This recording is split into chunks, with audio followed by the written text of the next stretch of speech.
ನಮಸ್ಕಾರ, ನೀವು ನೋಡ್ತಾ ಇದ್ದೀರಾ ಏಷ್ಯಾನೆಟ್ ಸುವರ್ಣ ನ್ಯೂಸ್. ನಾನು ಅಜಿತ್ ಹನುಮಕ್ಕನವ. ಈಗ ಈ ವಾರದ ನ್ಯೂಸ್ ಅವರ್ ಸ್ಪೆಷಲ್. ರಾಜ್ಯದಾದ್ಯಂತ ಧರ್ಮಸ್ಥಳದ ವಿಷಯ ಅತಿ ಹೆಚ್ಚು ಚರ್ಚೆಯಾಗ್ತಾ ಇತ್ತು. ಏಕಾಏಕಿ ರಾಜ್ಯದ ಜನರ ಗಮನ ಹರಿದದ್ದು ಮದ್ದೂರಿನ ಕಲ್ಲು ತೂರಾಟದ ಕಡೆಗೆ. ಗಣೇಶ ವಿಸರ್ಜನಾ ಮೆರವಣಿಗೆಯ ಮೇಲೆ ಕಲ್ಲು ತೂರಾಟ ಆಯಿತು. ಅದನ್ನು ಪ್ರತಿಭಟಿಸಿ ಜನ ಬೀದಿಗಿಳಿದ್ರು. ಒಂದು ದಿವಸ ಮದ್ದೂರು ಬಂದಾಯಿತು. BJP JDSನ ನೇತೃತ್ವದಲ್ಲಿ ಸಾಮೂಹಿಕ ಗಣೇಶ ವಿಸರ್ಜನೆಯ ನೆಪದಲ್ಲಿ ದೊಡ್ಡದೊಂದು ಪ್ರತಿಭಟನೆಯೂ ಆಯಿತು. ಕಳೆದ ವರ್ಷ ನಾಗಮಂಗಲದಲ್ಲಿ, ಈ ವರ್ಷ ಮದ್ದೂರಿನಲ್ಲಿ. ಶಾಂತವಾಗಿದ್ದ ಮಂಡ್ಯ ಜಿಲ್ಲೆಗೆ ಏನಾಗ್ತಾ ಇದೆ? ಚಳವಳಿಗಳನ್ನು ಹುಟ್ಟುಹಾಕಿದಂಥ ನಾಡಿನಲ್ಲಿ ಕೋಮು ಚರ್ಚೆ ಆಗ್ತಾ ಇರೋದು ಯಾಕೆ? ಈ ವಿಷಯವೂ ಸೇರಿದಂತೆ ಹಲವು ವಿಷಯಗಳ ಬಗ್ಗೆ ಚರ್ಚಿಸೋದಕ್ಕಿದೆ. ಸ್ವತಃ ಮಂಡ್ಯ ಜಿಲ್ಲಾ ಉಸ್ತುವಾರಿ ಸಚಿವರು, ಕರ್ನಾಟಕ ಸರ್ಕಾರದ ಕೃಷಿ ಸಚಿವರು ಆಗಿರುವ ಚಲುವರಾಯಸ್ವಾಮಿಯವರು ನಮ್ಮ ಸ್ಟುಡಿಯೋದಲ್ಲಿದ್ದಾರೆ. ಕಾರ್ಯಕ್ರಮಕ್ಕೆ ಸ್ವಾಗತ ಚಲುವರಾಯಸ್ವಾಮಿ. ನಮಸ್ಕಾರ.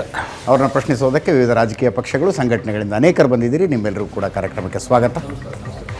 ಎಸ್ ಚಲುವರಾಯಸ್ವಾಮಿ ಅವರೇ, ಏನಾಗ್ತಾ ಇದೆ ಮಂಡ್ಯದಲ್ಲಿ?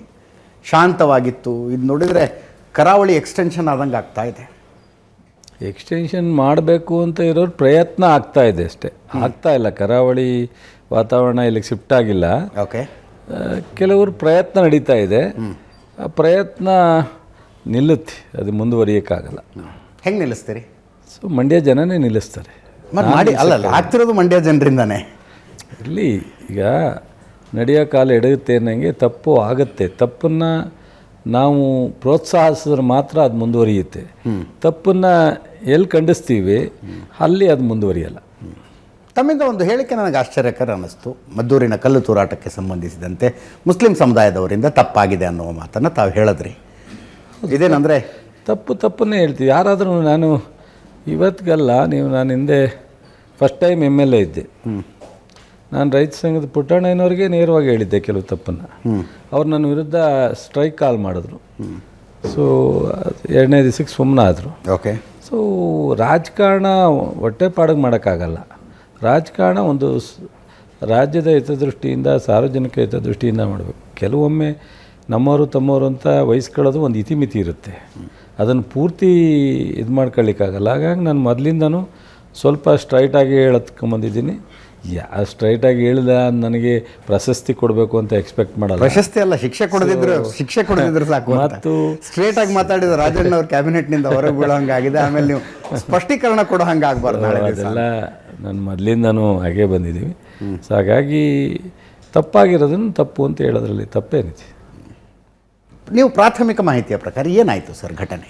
2-3 ದಿವಸ ಕಂಟಿನ್ಯೂಸ್ ಆಗಿ ಅಲ್ಲಿ ಚಟುವಟಿಕೆನೇ ಇದ್ದಿದ್ದರಿಂದ ನಾವು ಸಂಪೂರ್ಣವಾಗಿ ಎನ್ಕ್ವೈರಿನ ರಿಪೋರ್ಟನ್ನು ತಗೊಳಕ್ಕಾಗಿಲ್ಲ. ಸೊ ಒಂದು ಅಲ್ಲಿ ಗಣಪತಿ ಪ್ರೊಸೆಷನ್ ಹೋಗೋನಾಗ ಒಂದು ಸೈಡಿಂದನೇ, ಒಂದು ಸಮುದಾಯದಿಂದನೇ ಕಲ್ಲು ತೂರಾಟ ಬಂದಿದೆ. ಆವಾಗ ಈ ಕಡೆಯಿಂದನೂ ಹೋಗಿದೆ ಅಷ್ಟೇ. ಫಸ್ಟ್ ಆ ಕಡೆಯಿಂದನೇ ಸಮುದಾಯದಿಂದನೇ ಕಲ್ಲು ತೂರಾಟ ಪ್ರಾರಂಭ ಆಗಿದೆ ಅಂತ ಮಾಹಿತಿ ಬಂದಿದೆ. ಸೊ ನನಗೆ ಫೋನ್ ಮಾಡಿದ ತಕ್ಷಣ ನಾನು ತಕ್ಷಣ ಪೊಲೀಸ್ನವ್ರಿಗೆ, ಸೊ ಯಾವುದೇ ಮುಲಾಜಿಲ್ದಲೆ ಯಾರು ತಪ್ಪು ಮಾಡಿರಲಿ, ಯಾವ ಸಮುದಾಯ ತಪ್ಪು ಮಾಡಿದ್ರೂ ಇಮ್ಮಿಡಿಯೇಟಾಗಿ ಕ್ರಮ ಆಗಬೇಕು. ಸೊ ನೀವು ಬೆಳಗ್ಗೆ ಗಂಟೆ ಕಾಯೋದು ಬೇಡ ಅಂತ ಹೇಳಿದ್ರು. ಅವರೇನು ರಾತ್ರಿ ಏನು ಪೂರ್ಣ ರಾತ್ರಿ ಮುಗಿಸೋವರೆಗೂ ಇರಲಿಲ್ಲ. ಸೊ ಕೆಲವೇ ಗಂಟೆಗಳಲ್ಲಿ 21 ಜನ ಅರೆಸ್ಟ್ ಮಾಡಿದರು. ಹೌದು. ಸೊ ಆನಂತರ ADGPನೂ ಕಳಿಸಿದ್ದು, ನಾನು ಹೋದೆ. ಮುಖ್ಯಮಂತ್ರಿಯವರು, ಗೃಹ ಮಂತ್ರಿಯವರು ಜೊತೆ ಡಿಸ್ಕಸ್ ಮಾಡಿದ್ರು. ಸೊ ಹೋದ್ಮೇಲೆ ನನಗೆ ಎನ್ಕ್ವೈರಿ ಮಾಡಿ ರಿಪೋರ್ಟ್ ಮಾಡಿ ಇನ್ನು ಹೆಚ್ಚುವರಿ ಏನು ಕ್ರಮ ಇದೆಯೋ ಅದು ಮಾಡೋಣ ಅಂತ ಹೇಳಿದ್ದೀವಿ. ಸೊ ಅದಾದಮೇಲೆ ನೆಕ್ಸ್ಟ್ ಬಂದ್ ಮಾಡಿದರು. ಅದಾದಮೇಲೆ ರಾಜ್ಯದ ಎಲ್ಲ BJP ಜನತಾದಳದ ನಾಯಕರು ಹೋದರು. ಕ್ರಮ ಆಗದೇ ಇದ್ದರೆ ಪ್ರತಿಭಟನೆ ಮಾಡಬೇಕಾಗಿತ್ತು. ಕ್ರಮ ಆಗಿದೆ.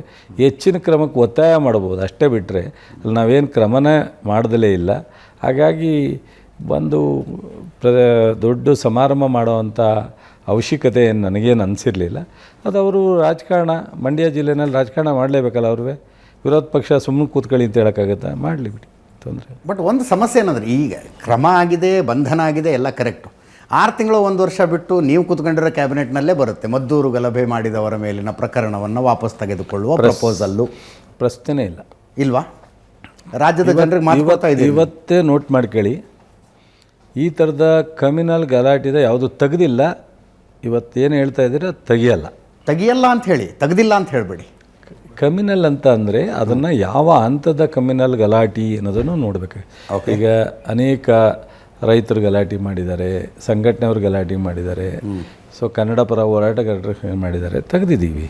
ಆದರೆ ಈ ಥರದ ಒಂದು ಸಮುದಾಯ ಇನ್ನೊಂದು ಸಮುದಾಯ ಇಂಥ ಒಂದು ಧಾರ್ಮಿಕವಾದಂಥ ಪ್ರೊಫೆಷನ್ ಸಂದರ್ಭದಲ್ಲಿ ನಡೆದಂಥ ಘಟನೆ ಹಿನ್ನೆಲೆಯಲ್ಲಿ ತೆಗಿಬಾರ್ದು ಅಷ್ಟೇ.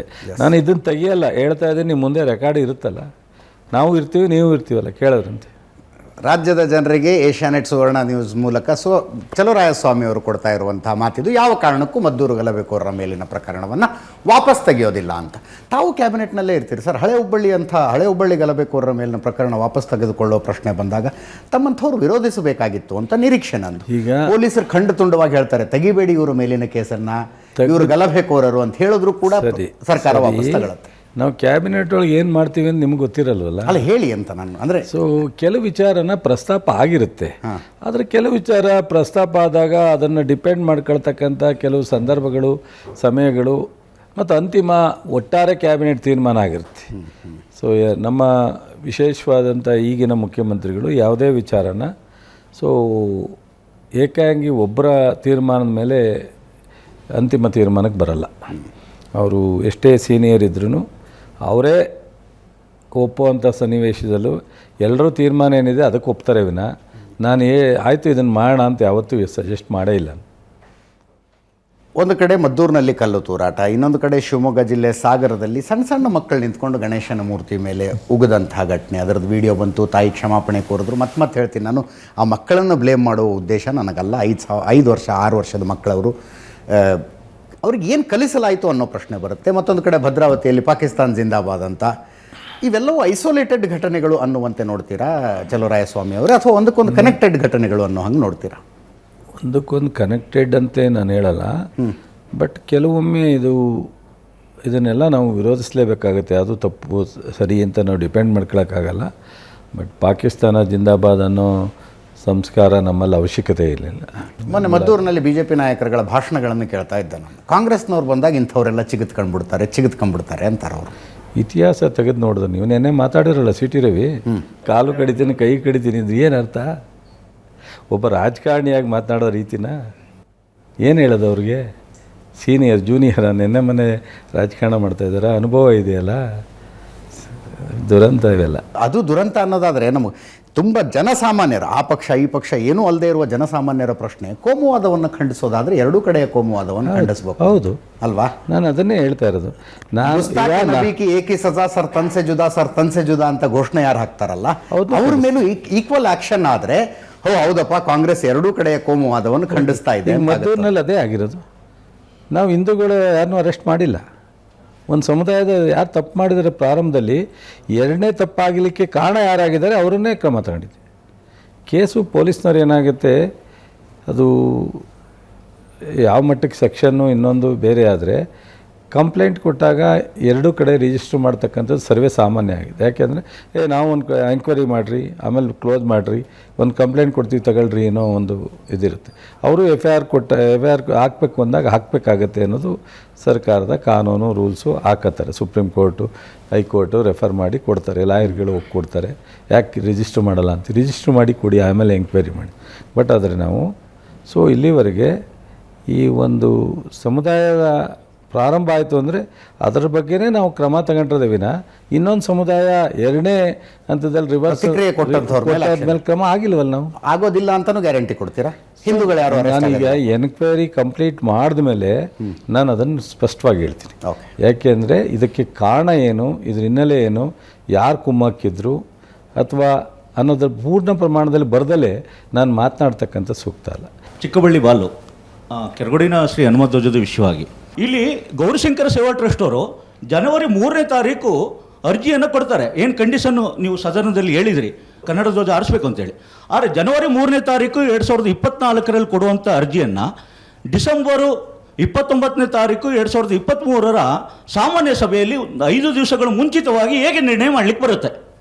ಇದು ನನ್ನ ಪ್ರಶ್ನೆ. ಸರ್, ನೀವು ಹಿಂದೂ ಅಂತ ಯಾರ ಕೇಸರಿ ಶಾಲ್ ಹಾಕೊಂಡ್ಬಂದುಬಿಟ್ರೆ ಇವನು BJP ಅವನೇ ಅಂದ್ಬಿಡ್ತೀರಿ. ಅವನ್ನ BJP ಕಡೆ ನೀವೇ ತಳ್ತಾ ಇದ್ದೀರಾ ಅಂತ? ನಾವು ನಿಮ್ಮ ಪಕ್ಷದ ಬೆಂಬಲಿತ ಸದಸ್ಯರು ಕೂಡ ಇದ್ದಂಥ ಗ್ರಾಮ ಪಂಚಾಯತಿ ನಿರ್ಣಯವನ್ನು ವಿರೋಧಿಸಿಲ್ಲ. ಇಲ್ಲ ಬಿ ಜೆ ಪಿಯವರು ಆ ಥರ ಮಾಡಿರ್ಬೋದೇನೋ ಗೊತ್ತಿಲ್ಲ. ಬಿ ಜೆ ಪಿ ಗುರ್ತಿಸ್ಕೊಂಡವ್ರು ಮಾತ್ರ ಈ ಥರ ಹಾಕೋಬೇಕು ಅಂತ ಏನಾದ್ರು ಅವರು ಆದೇಶ ಮಾಡಿದರೆ ಗೊತ್ತಿಲ್ಲ. ನಾವು ಯಾರನ್ನು ಈವನ್ ಬಿ ಜೆ ಪಿ ಗುರುತಿಸ್ಕೊಂಡಿರ್ತಕ್ಕಂಥ ಸಂಘಟನೆಯ ಯುವಕರನ್ನು ನಾವು ಕೆಟ್ಟದಾಗಿ ಯಾವತ್ತೂ ನೋಡಿಲ್ಲ, ಅವರನ್ನು ದೂಷಣೆ ಮಾಡಿಲ್ಲ. ಈಗ ನಾಗಮಂಗಲದಲ್ಲಿ ನೀವು ನೆಮ್ತಿರೋ ಬಿಡ್ತಿರೋ ನೆಮ್ಮಲಿಕ್ಕೆ ಸಾಧ್ಯವೂ ಇಲ್ಲ. ಈ ಆರ್ ಎಸ್ ಎಸ್ಸು ಮತ್ತು ಸಂಘಟನೆ ಏನಿದೆ ಅವರಲ್ಲಿ 70% ನನಗೆ ಓಟ್ ಹಾಕ್ತಾರೆ. ನೀವು ನಂಬಲ್ಲ, 70% ಓಟ್ ಹಾಕ್ತಾರೆ. ನೀವು ಯಾರನ್ನಾರು ಅಷ್ಟು ಜನ ಒಂದು ನಿಮಿಷ ಅಲ್ಲ, ನಿಮ್ಗೆ ಏನಾಗುತ್ತೆ ಈ ಥರ ಕೇಳಿ ಕೇಳಿ ಕೇಳಿ ಕೇಳಿ ಹಂಗೆ ಆಗಿರ್ಬೇಕು. ಒಬ್ಬರು ನಮ್ಮಲ್ಲಿ ಭಟ್ರು ಅಂತವ್ರೆ, ಅವರು ನನ್ನ ಜೀವನದಲ್ಲೇ ಕಾಂಗ್ರೆಸ್ಗೆ ಓಟ್ ಹಾಕಿರಲಿಲ್ಲ, ನಾನು ಕಾಂಗ್ರೆಸ್ ಅಂತ ಆಗ್ತಾಯಿಲ್ಲ ಚಲುವರಾಯಸ್ವಾಮಿ ಅಂತ ಹಾಕ್ಬಿಡ್ತಾಯಿದ್ದೀನಿ ಅಂತ ಹೇಳಿ ಓಟ್ ಹಾಕಿದ್ಮೇಲೆ ಹೇಳಿದ್ರು. ಸೊ ನಾನು ಬೆಳ್ಳೂರಿನಲ್ಲಿ ಇಲ್ಲಿ ನಾಗಮಂಗಲ ಟೌನ್ನಲ್ಲಿ ಸಂಘಟನೆ ಹುಡುಗರುಗಳು 100% ನನ್ನ ಜೊತೆಲಿ ಸಂಪರ್ಕದಲ್ಲಿದ್ದಾರೆ, ಸ್ನೇಹ ಇದೆ, ವಿಶ್ವಾಸ ಇದೆ. ಅವರು ಪಾರ್ಲಿಮೆಂಟ್ ಚುನಾವಣೆ ಒಂದು ಬಿಟ್ಟು ನೇರವಾಗಿ ಹೇಳ್ತಾರೆ ಅಸೆಂಬ್ಲಿ ಮತ್ತು ಲೋಕಲ್ ಚುನಾವಣೆಯಲ್ಲಿ ನಿಮ್ಮ ಜೊತೆಲಿ ಇರ್ತೀವಿ ಅಂತ. ಅದರಿಂದ ನಾನು ಯಾವತ್ತೂ ಅದು ಒಂದೇ ಕಾರಣ ಅಂತಲ್ಲ, ನಮ್ಮ ಹುಡುಗರು ಯಾವುದೇ ಸಂಘಟನೆಯಲ್ಲಿರಲಿ ಯಾವುದೇ ಪಾರ್ಟಿಲಿರಲಿ ತಪ್ಪನ್ನು ತಪ್ಪು ಅಂತೇಳಿ ತಿದ್ದೋವಂಥ ಪ್ರಯತ್ನ ಮಾಡ್ತೀವಿ ವಿನ ಅವರನ್ನು ಒಂದು ಪಾರ್ಟಿ ಅಂತ ಗುರುತಿಸಿ ಅವರನ್ನು ಕಣಿಸೋವಂಥ ಪ್ರಶ್ನೆ ನನಗೆ ಯಾವತ್ತೂ ಬಂದೂ ಇಲ್ಲ, ಅದು ಮಾಡೋದೂ ಇಲ್ಲ. ಓಕೆ, ನಮಸ್ಕಾರ. ಗಗನ್ ಸುರೇಶ್ ಅಂತ, ಬಿ ಜೆ ಪಿ ಮಾಧ್ಯಮ ವಿಭಾಗದಿಂದ. ಏನು ಫಸ್ಟು ನಾಗಮಂಗಲದಲ್ಲಿ ಘಟನೆ ನಡೀತು, ಅದಾನಂತರ ಇವಾಗ ಮದ್ದೂರಲ್ಲಿ ನಡೀತಿದೆ. ನೆಕ್ಸ್ಟ್ ಟಾರ್ಗೆಟು ಮಳವಳ್ಳಿನ ಅಥವಾ ಮಳವಳ್ಳಿ ಟೌನ್ ಆಗಿರ್ಬೋದಾ? ಅದೇ ರೀತಿ ಶಾಸಕರು ಉದಯ್ ಕದ್ಲೂರವರು ಈ ಕ್ಷಣ ಎಲ್ಲಿದ್ದಾರೆ, ಇನ್ನೂ ಯಾರಿಗೂ ಜನಕ್ಕೆ ಸಿಕ್ಕಿಲ್ಲ. ಆ ಘಟನೆ ನಡೆದಾಗ ನೀವೆಲ್ಲಿದ್ರಿ? ಅದೇ ರೀತಿ ಮಹಿಳೆ ಮೇಲೆ ಕಣ್ಣೀರಿಡ್ತಿದ್ರು ಲಾಠಿ ಚಾರ್ಜ್ ಆದಾಗ. ಅದೇ ರೀತಿ ಸರ್ಕಾರದ ನಿಲುವೇನು, ನಿಮ್ಮ ವೈಯಕ್ತಿಕ ನಿಲುವೇನು? ಯಾವಾಗಲೂ ಹಿಂದೂಗಳ ವಿರುದ್ಧನೇ ಈ ಥರ ಆಗ್ತಾ ಇರೋದ್ರಿಂದ ನಿಮ್ಮ ಸರ್ಕಾರದ ದುರ್ಬಲ ಅದು ವಾಪಸ್ ತಗೊಳಪ್ಪ. ಏನು ಸರ್? ನಾನು ಹಿಂದೂನೇ ಸರ್. ನೀವು ಹಿಂದೂನೇ ಸರ್. ಹಿಂದೂ ಜೊತೆಲಿರೋರು ಹಂಗಾರೆ ನನಗೆ ಹಾಕಿರೋ 1,70,000ನ ಪೂರ್ತಿ ನಂತರ ಇರೋರು 9,000 ಅಷ್ಟೇ ಒಂದು ಸಮುದಾಯ. ಸರ್ ಹೌದು, ಇದ್ದವರೆಲ್ಲ ಹಿಂದೂನೇ ಓಟ್ ಹಾಕಿರೋದು ಸರ್. ಅದೇ ಒಂದು ಸಮುದಾಯದ ಪರವಾಗಿ ನಿಂತ್ಕೊತಾರೆ ಯಾವಾಗಲೂ. ವಿಚಾರದ ಬಗ್ಗೆ ವಿರೋಧ ಮಾಡಿ ಹಿಂದೂ ವಿರೋಧಿ ಅಲ್ಲ ನಾವು, ನೀವು ಹಿಂದೂ ವಿರೋಧಿ ಅಲ್ಲ. ನಾನು ರಾಘವೇಂದ್ರ ಪುಣ್ಯಕೋಟಿ ಅಂತ, ಮಂಡ್ಯ ಜಿಲ್ಲಾ ಕಾರ್ಯದರ್ಶಿ VHP. ನಾಗಮಂಗಲದಲ್ಲಿ ಈಗಾಗಲೇ ಕಳೆದ ವರ್ಷ ಏನಾಗಿತ್ತು ಗಲಾಟೆ ವಿಚಾರದಲ್ಲಿ, ಇವಾಗ ಒಂದು ಮೈಸೂರು ರೋಡ್ ಆಗಿರ್ಬೋದು, ಮಂಡ್ಯ ರೋಡ್ ಆಗಿರ್ಬೋದು, ಅವೆರಡರೂ ನಮಗೆ ನಿರ್ಬಂಧಗಳಾಗ್ಬಿಟ್ಟಿದೆ. ಆ ನಿರ್ಬಂಧ ಏನಕ್ಕೆ, ಅದು ಯಾಕೆ ಮುಕ್ತವಾಗಿ ಬಿಡೋಕ್ಕಾಗಲ್ಲ ನಮ್ಗೆ? ಇವಾಗ ಗಣೇಶ ಸಾಮೂಹಿಕ ಗಣಪತಿಗೆ ನಾವು ತುಂಬಾ ಪ್ರಯತ್ನ ಮಾಡ್ದು, ನಾವು ಅದನ್ನ ಅಲ್ಲಿಗೆ ದಾರಿ ಮಾಡ್ಕೊಡ್ಲೇ ಇಲ್ಲ ಕೊನೆಗೂ ಕೂಡ. ಅದು ಅವ್ರಿಗಂತಾನೆ ಸೀಮಿತ ಆಗ್ಬೇಕಾ, ಇಲ್ಲಾಂದ್ರೆ ಭಾಗ ಮಾಡ್ಕೊಟ್ಬಿಡ್ಬೇಕಾ ಅಂತ ಇದೊಂದು ವಿಚಾರ ಹೇಳ್ಬಿಡ್ತೀನಿ. ಇದೊಂದು ವಿಚಾರ. ಒಂದು ರಸ್ತೆಯಲ್ಲಿ ಮಸೀದಿ ಇದೆ ಅಂದಮೇಲೆ ಆ ರಸ್ತೆಯಲ್ಲಿ ಏನು ಗಣೇಶನ ಮೆರವಣಿಗೆ ಹೋಗಬಾರ್ದು, ಇನ್ಯಾವುದೂ ಧಾರ್ಮಿಕ ಕಾರ್ಯಕ್ರಮಗಳು ಆ ರಸ್ತೆಯಲ್ಲಿ ನಡೀಬಾರ್ದು. ಇದೇನು ಅಲಿಖಿತ ನಿಯಮ ಬಂದಂಗೆ ಬಂದ್ಬಿಟ್ಟಿದೆ. ಇಲ್ಲ. ಈ ಮದ್ದೂರಿನ ವಿಷಯ ನೋಡಿ, ಯಾರೊಬ್ಬ ನಿಂತ್ಕೊಂಡಲ್ಲಿ ಫೇಸ್ಬುಕ್ ಲೈವ್ನಲ್ಲಿ ಹೇಳ್ತಾ ಇದ್ದದ್ದನ್ನು ನೋಡಿದೆ. ಯಾವ ವರ್ಷವೂ ಬರದೇ ಇದ್ದ ಗಣೇಶನ ಮೆರವಣಿಗೆ ಈ ವರ್ಷ ಈ ರೋಡ್ನಲ್ಲಿ ತಂದುಬಿಟ್ರು ಅಂತ. ಆಮೇಲೆ ನಾ ಹೌದಾ ಅಂತ ಚೆಕ್ ಮಾಡಿದ್ರೆ ಕಳೆದ ವರ್ಷ ಅಲ್ಲಿ ಮಸೀದಿನೇ ಇರಲಿಲ್ಲ. ಈಗ ಉದ್ಘಾಟನೆ ಆಗಿರುವಂಥ ಮಸೀದಿ ಅದು. ಮಸೀದಿ ಬರೋದಕ್ಕಿಂತ ಮುಂಚೆಯಿಂದನೂ ಗಣೇಶನ ಮೆರವಣಿಗೆ ನಡೀತಾ ಇದೆ. ಆ ರಸ್ತೆ ಇರೋಕ್ಕಿಂತ ಮುಂಚೆನೂ ಗಣೇಶ ಇದ್ದಾನೆ ಸರ್ ಅಲ್ಲಿ. ಹೇಳ್ತಿರೋದಕ್ಕೆ ನಾಗಮಂಗಲದಲ್ಲಿ ಹಲವಾರು ಗಣಪತಿಗಳು ನಡೆಯುತ್ತೆ. ಸೊ ಮೆರವಣಿಗೆ, ವಿಸರ್ಜನೆ, ಎಲ್ಲ ಗಣಪತಿಗಳು ಸಹ ಆ ರೋಡಲ್ಲಿ ಹೋಗಿಲ್ಲ. ಕಳೆದ ಬಾರಿ ಏನು ಗಲಾಟೆ ಆಯಿತು, ಕೆಲವು 1-2 ಗಣಪತಿಗಳು ಮಾತ್ರ ಆ ರೋಡ್ನಲ್ಲಿ ಮೊದಲಿಂದನೂ ಪ್ರೊಸೆಷನ್ ಮಾಡಿದ್ದಾರೆ. ಆ ಗಣಪತಿಗಳು ಅಲ್ಲಿ ಮಾಡ್ಕೊಂಡು ಹೋಗ್ತಾರೆ. ಯಾವ ಗಣಪತಿಗಳು ಯಾವ್ಯಾವ ಸರ್ಕಲ್ನಲ್ಲಿ ಎಂಡ್ ಮಾಡ್ತಿದ್ರು ಅದಕ್ಕೆ ಸೀಮಿತವಾಗಿ ಇಲಾಖೆ ಅಧಿಕಾರಿಗಳು ಆ ಸಂಘಟನೆಯವ್ರ ಜೊತೆ ಮಾತನಾಡಿ ಮಾಡ್ಕೊಂಡು ಹೋಗಿದ್ದಾರೆ. ಈ ಬಾರಿ ಈ ಸಾಮೂಹಿಕ ಗಣಪತಿ ಬಿಡ್ತೀವಿ ಅಂತೇಳಿ ಒಂದಷ್ಟು ಜನ ಮುಂದಾದಾಗ ನಾನು ಮಾಡಲಿ ಬಿಡಿ ಅಂತ. ಇದು ಯಾವಾಗಲೂ ಇರಲಿಲ್ಲ ನಾಗಮಂಗಲದಲ್ಲಿ. ಫಸ್ಟ್ ಟೈಮ್ ಮಾಡಲಿ ಅಂತ ಹೇಳಿದೆ ನಾನು. ಅವರು ಒಂದು ಸ್ವಲ್ಪ ನೆನ್ನೆ ಆರ್ಥಿಕವಾಗೂ ನನಗೆ ಕೇಳಿದ್ರು, ನಾನು ಅದಕ್ಕೆ ಸಹಕಾರ ಕೊಟ್ಟಿದ್ದೀನಿ. ಸೊ ನಮ್ಮ ಹುಡುಗರು ತಪ್ಪೇನಿಲ್ಲ, ಮಾಡಲಿ ಬಿಡಿ ಅಂತ ನಾನು SP ಅವರಿಗೆ ಮಾಡಲಿ ಅಂದೆ. DG ಕೆಲವು ಕಡೆ ಎಲ್ಲ ಸ್ಟಾಪ್ ಮಾಡಿದ್ದಾರೆ ಕೆಲವು ಜಿಲ್ಲೆಯಲ್ಲಿ. ನಾನು ಒಂದು ಸ್ವಲ್ಪ ಸೌಂಡ್ ಜಾಸ್ತಿ ಮಾಡ್ಕೊಂಡು ತುಂಬ ರಾತ್ರಿ ಹೊತ್ತೆಲ್ಲ ಸೌಂಡ್ ಮಾಡೋದು ಬೇಡ, ಒಂದು ಲಿಮಿಟ್ ಮಾಡ್ಕೊಂಡು ಸುಪ್ರೀಂ ಕೋರ್ಟ್ ಏನು ಡೈರೆಕ್ಷನ್ ಇದೆ ಅದ್ರ ಪ್ರಕಾರ ಮಾಡಲಿ, ಅಲೋ ಮಾಡಿ ಅಂತ ಹೇಳಿದೆ. ಅದನ್ನೂ ಮಾಡಿದ್ರು. ಇಲ್ಲಿ ಪರ್ಟಿಕ್ಯುಲರ್ ಆ ಜಾಗಕ್ಕೆ ಹೊಸ್ದಾಗಿ ಇವರು ಕೆಲವರು ಹೋಗೋದನ್ನು ಬೇಡ ಪದ್ಧತಿ. ಈಗ ಒಬ್ಬರು ಹೋದರೆ ಎಲ್ಲರೂ ಕೇಳ್ತಾರೆ. ಈಗ ಸಾಮೂಹಿಕ ಗಣಪತಿ ಯಾವುದೋ ಊರಲ್ಲಿರೋರೆಲ್ಲ ಕರ್ಕೊಂಬತ್ತೀನಿ, ಬೇಡ.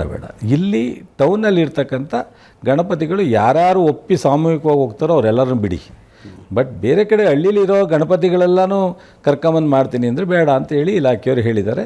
ಬಟ್ ಹಿಂದೆ ಈಗಲೂ ಕೋಟೆ ಗಣಪತಿ ಇನ್ನೂ ಬಿಟ್ಟಿಲ್ಲ. ಸೊ ಅವ್ರು ಬಿಡೋನಾಗ ಇದೇ ಮಸೀದಿ ಏನು ಬೇಡ ಅಂತ ಹೇಳಿದ್ರು, ಆ ಮಸೀದಿ ಮುಂದೆ ಬಿಡ್ತಾರೆ, ಹೋಗ್ತಾರೆ. ಬಟ್ ಎಲ್ಲರೂ ಎಲ್ಲೆಲ್ಲಿ ಯಾವ್ಯಾವ ಇದನ್ನು ಅನುಸರಿಸ್ತಿದ್ರು ಅವರವರು ಅದನ್ನು ಅನುಸರಿಸಿ ಅಂತ ಹೇಳಿದ್ದಾರೆ ಇಲಾಖೆ. ಅದೇ ಅಂದರೆ ಸಮಾಜದ ದೃಷ್ಟಿಯಿಂದ ಅದೊಂದು ಅನ್ರಿಟನ್ ಪಾಲಿಸಿ ಆಗ್ಬಿಡೋದು ಒಳ್ಳೆ ಪಾಲಿಸಿ. ಮಸೀದಿಯ ಮುಂದೆ ಗಣೇಶನ ಮೆರವಣಿಗೆಗಳೇ ಹೋಗಬಾರ್ದು ಅಂತ ಪಾಲಿಸಿ ಆಗ್ಬಿಡೋದಲ್ಲ. ಆ ಥರ ಪಾಲಿಸಿ ಮಾಡ್ತಕ್ಕಂಥ ಸೂಕ್ತ ಅಲ್ಲ. ಆಮೇಲೆ ಕೋರ್ಟ್ಗೆ ಹೋಗಿದ್ದಾರೆ ಇವರು. ಅದಾದಮೇಲೆ ಕೋರ್ಟಲ್ಲೂ ಸಹ ಹಿಂದೆ ಎಲ್ಲ ಏನೇನು ನಡೆದಿದೆ, ಯಾವ್ಯಾವ ರೀತಿ ಮಾಡಿದ್ರು ಅದ್ರ ಪ್ರಕಾರ ಅವ್ರಿಗೆ ಅನುಮತಿ ಸಿಕ್ಕಿಲ್ಲ. ಹಂಗಾಗಿ ಆ ಸಂಘಟನೆಯವರು ಸುಮ್ಮನಾಗಿದ್ದಾರೆ. ವಿಚಾರಣೆಗೆ ಮುಂದೂಡಿದ್ದಾರೆ. ವಿಚಾರಣೆ ನೀವು ಹೇಳಿದಿರ ಇಂಥ ದಿವಸ ನಾವು ವಿಸರ್ಜನೆ ಮಾಡ್ತಾ ಇದೀವಿ ನಮಗೆ ಕೊಡಿ ಅಂತ, ಅಲ್ಲಿಗೆ ಅದನ್ನ ಮುಂದೂಡಿದ್ರೆ ಏನಿಲ್ಲ ಅಂತ ಅರ್ಥ, ಕೊಟ್ಟಿಲ್ಲ ಅಂತ ಇತಿಹಾಸ ಗೊತ್ತಿರೋದು. ನ್ಯಾಯಾಲಯ ಏನಾದ್ರು ಹೇಳಿದ್ರೆ ಅದನ್ನ ಗಂಭೀರವಾಗಿ ಪಾಲನೆ ಮಾಡಬೇಕಾಗುತ್ತೆ. ಇನ್ನೊಂದು ಪ್ರಶ್ನೆ ಇದೆ ಅಂತಂದ್ರೆ ದಯವಿಟ್ಟು ನಿಮ್ಮಲ್ಲೇ ಮಾತಾಡ್ಕೋಬೇಕು. ನಾಗಮಂಗಲದಲ್ಲಿ ಪುರಸಭೆಯಲ್ಲಿ ಕುರಾನ್ ಪಠಣ ಮಾಡ್ತಾರಣ, ಅದ್ರ ಬಗ್ಗೆ ಒಂದು ಹೇಗೆ ನಿಮ್ಗೆ ಅಲ್ಲೇ ಇಲ್ಲ ಅದು ನಿಮ್ಗೆ ಗೊತ್ತಿರೋ ವಿಚಾರನೇ. ಅದು ಅಧ್ಯಕ್ಷರು ಮಾಡ್ತಾರೆ ಅಂತ ಹೇಳ್ತಾರೆ. ಹೌದು, ಕುರಾನ್ ರೀತಿಯಲ್ಲಿ ಮಾಡ್ತಾರಣ. ಅಧ್ಯಕ್ಷರು ಈಗಿರೋ ಅಧ್ಯಕ್ಷರು ಮುಸ್ಲಿಮ್ಸ್ ಇದ್ದಾರೆ. ಬಟ್ ಕುರಾನ್ ಪಠಣ ಮಾಡಲಿಕ್ಕೆ ಅದೇನು ನನಗೇನು ಅದ್ರ ಬಗ್ಗೆ ಐಡಿಯಾ ಇಲ್ಲ, ನನಗೆ ಗೊತ್ತೂ ಇಲ್ಲ. ಬಟ್ ಅವ್ರೇನಾದ್ರು ಆ ಟೈಮ್ನಲ್ಲಿ ಇದ್ದು ಒಂದು ರೂಮ್ನಲ್ಲಿ ಹೋಗಿ ಏನಾದ್ರು ಪ್ರೇಯರ್ ಮಾಡಿದ್ರೆ ಓಪನ್ ಅಪ್ ಮಾಡಿದ್ರು, ಅದನ್ನ ನಿಮ್ ಗಮನಕ್ಕೆ ತರ್ತಾ ಇದ್ದೀನಿ. ಆಯ್ತು. ಈಗ ಪುರಸಭೆ ಕಚೇರಿಯಲ್ಲಿ ಗಣೇಶನ್ ಕೂಡಿಸ್ತೀರಿ, ಬಟ್ ಕುರಾನ್ ಪಠಣ ಯಾಕೆ ಮಾಡಬಾರ್ದು ಅಂತ ಯಾರು ವಾದ ಮಾಡಿದ್ರೆ ಏನಂತೀರಿ ನೀವು? ಇಲ್ಲ, ಅದೇನೇ ಇವಾಗ ನಾನು ಅದನ್ನೇ ಹೇಳ್ತಾ ಇದೀನಿ. ಸರ್ವಧರ್ಮಗಳ ಅಂತ ಹೇಳಿದ್ರೆ ಈ ಸರ್ಕಾರಿ ಶಾಲೆಯಲ್ಲಿ ಗಣೇಶನ್ ತಂದು ಕೂಡಿಸ್ತಾರಪ್ಪ, ಸರಸ್ವತಿ ಪೂಜೆ ಆಗುತ್ತೆ, ನಮಾಜ್ ಯಾಕೆ ಆಗಬಾರ್ದು ಅಂತ ಅವ್ರು ಏನಾದ್ರು ಕೇಳಿದ್ರೆ? ಅಲ್ಲ, ಅದನ್ನೇ ಹೇಳ್ತಾರೆ. ಸರ್ವಧರ್ಮ ಯುಗ ಅದನ್ನು ಕೂಡ ಆಗುತ್ತೆ ಅಂತ ಹೇಳಿದ್ರೆ ಈಗ ಬಹುಸಂಖ್ಯಾತರಿಗೆ ಏನ್ ಬೆಲೆ ಸಿಗುತ್ತೆ? ಫಸ್ಟ್ ಆಫ್ ಆಲ್ ಅದೊಂದು ಅರ್ಥ ಮಾಡ್ಕೋಬೇಕಲ್ಲ.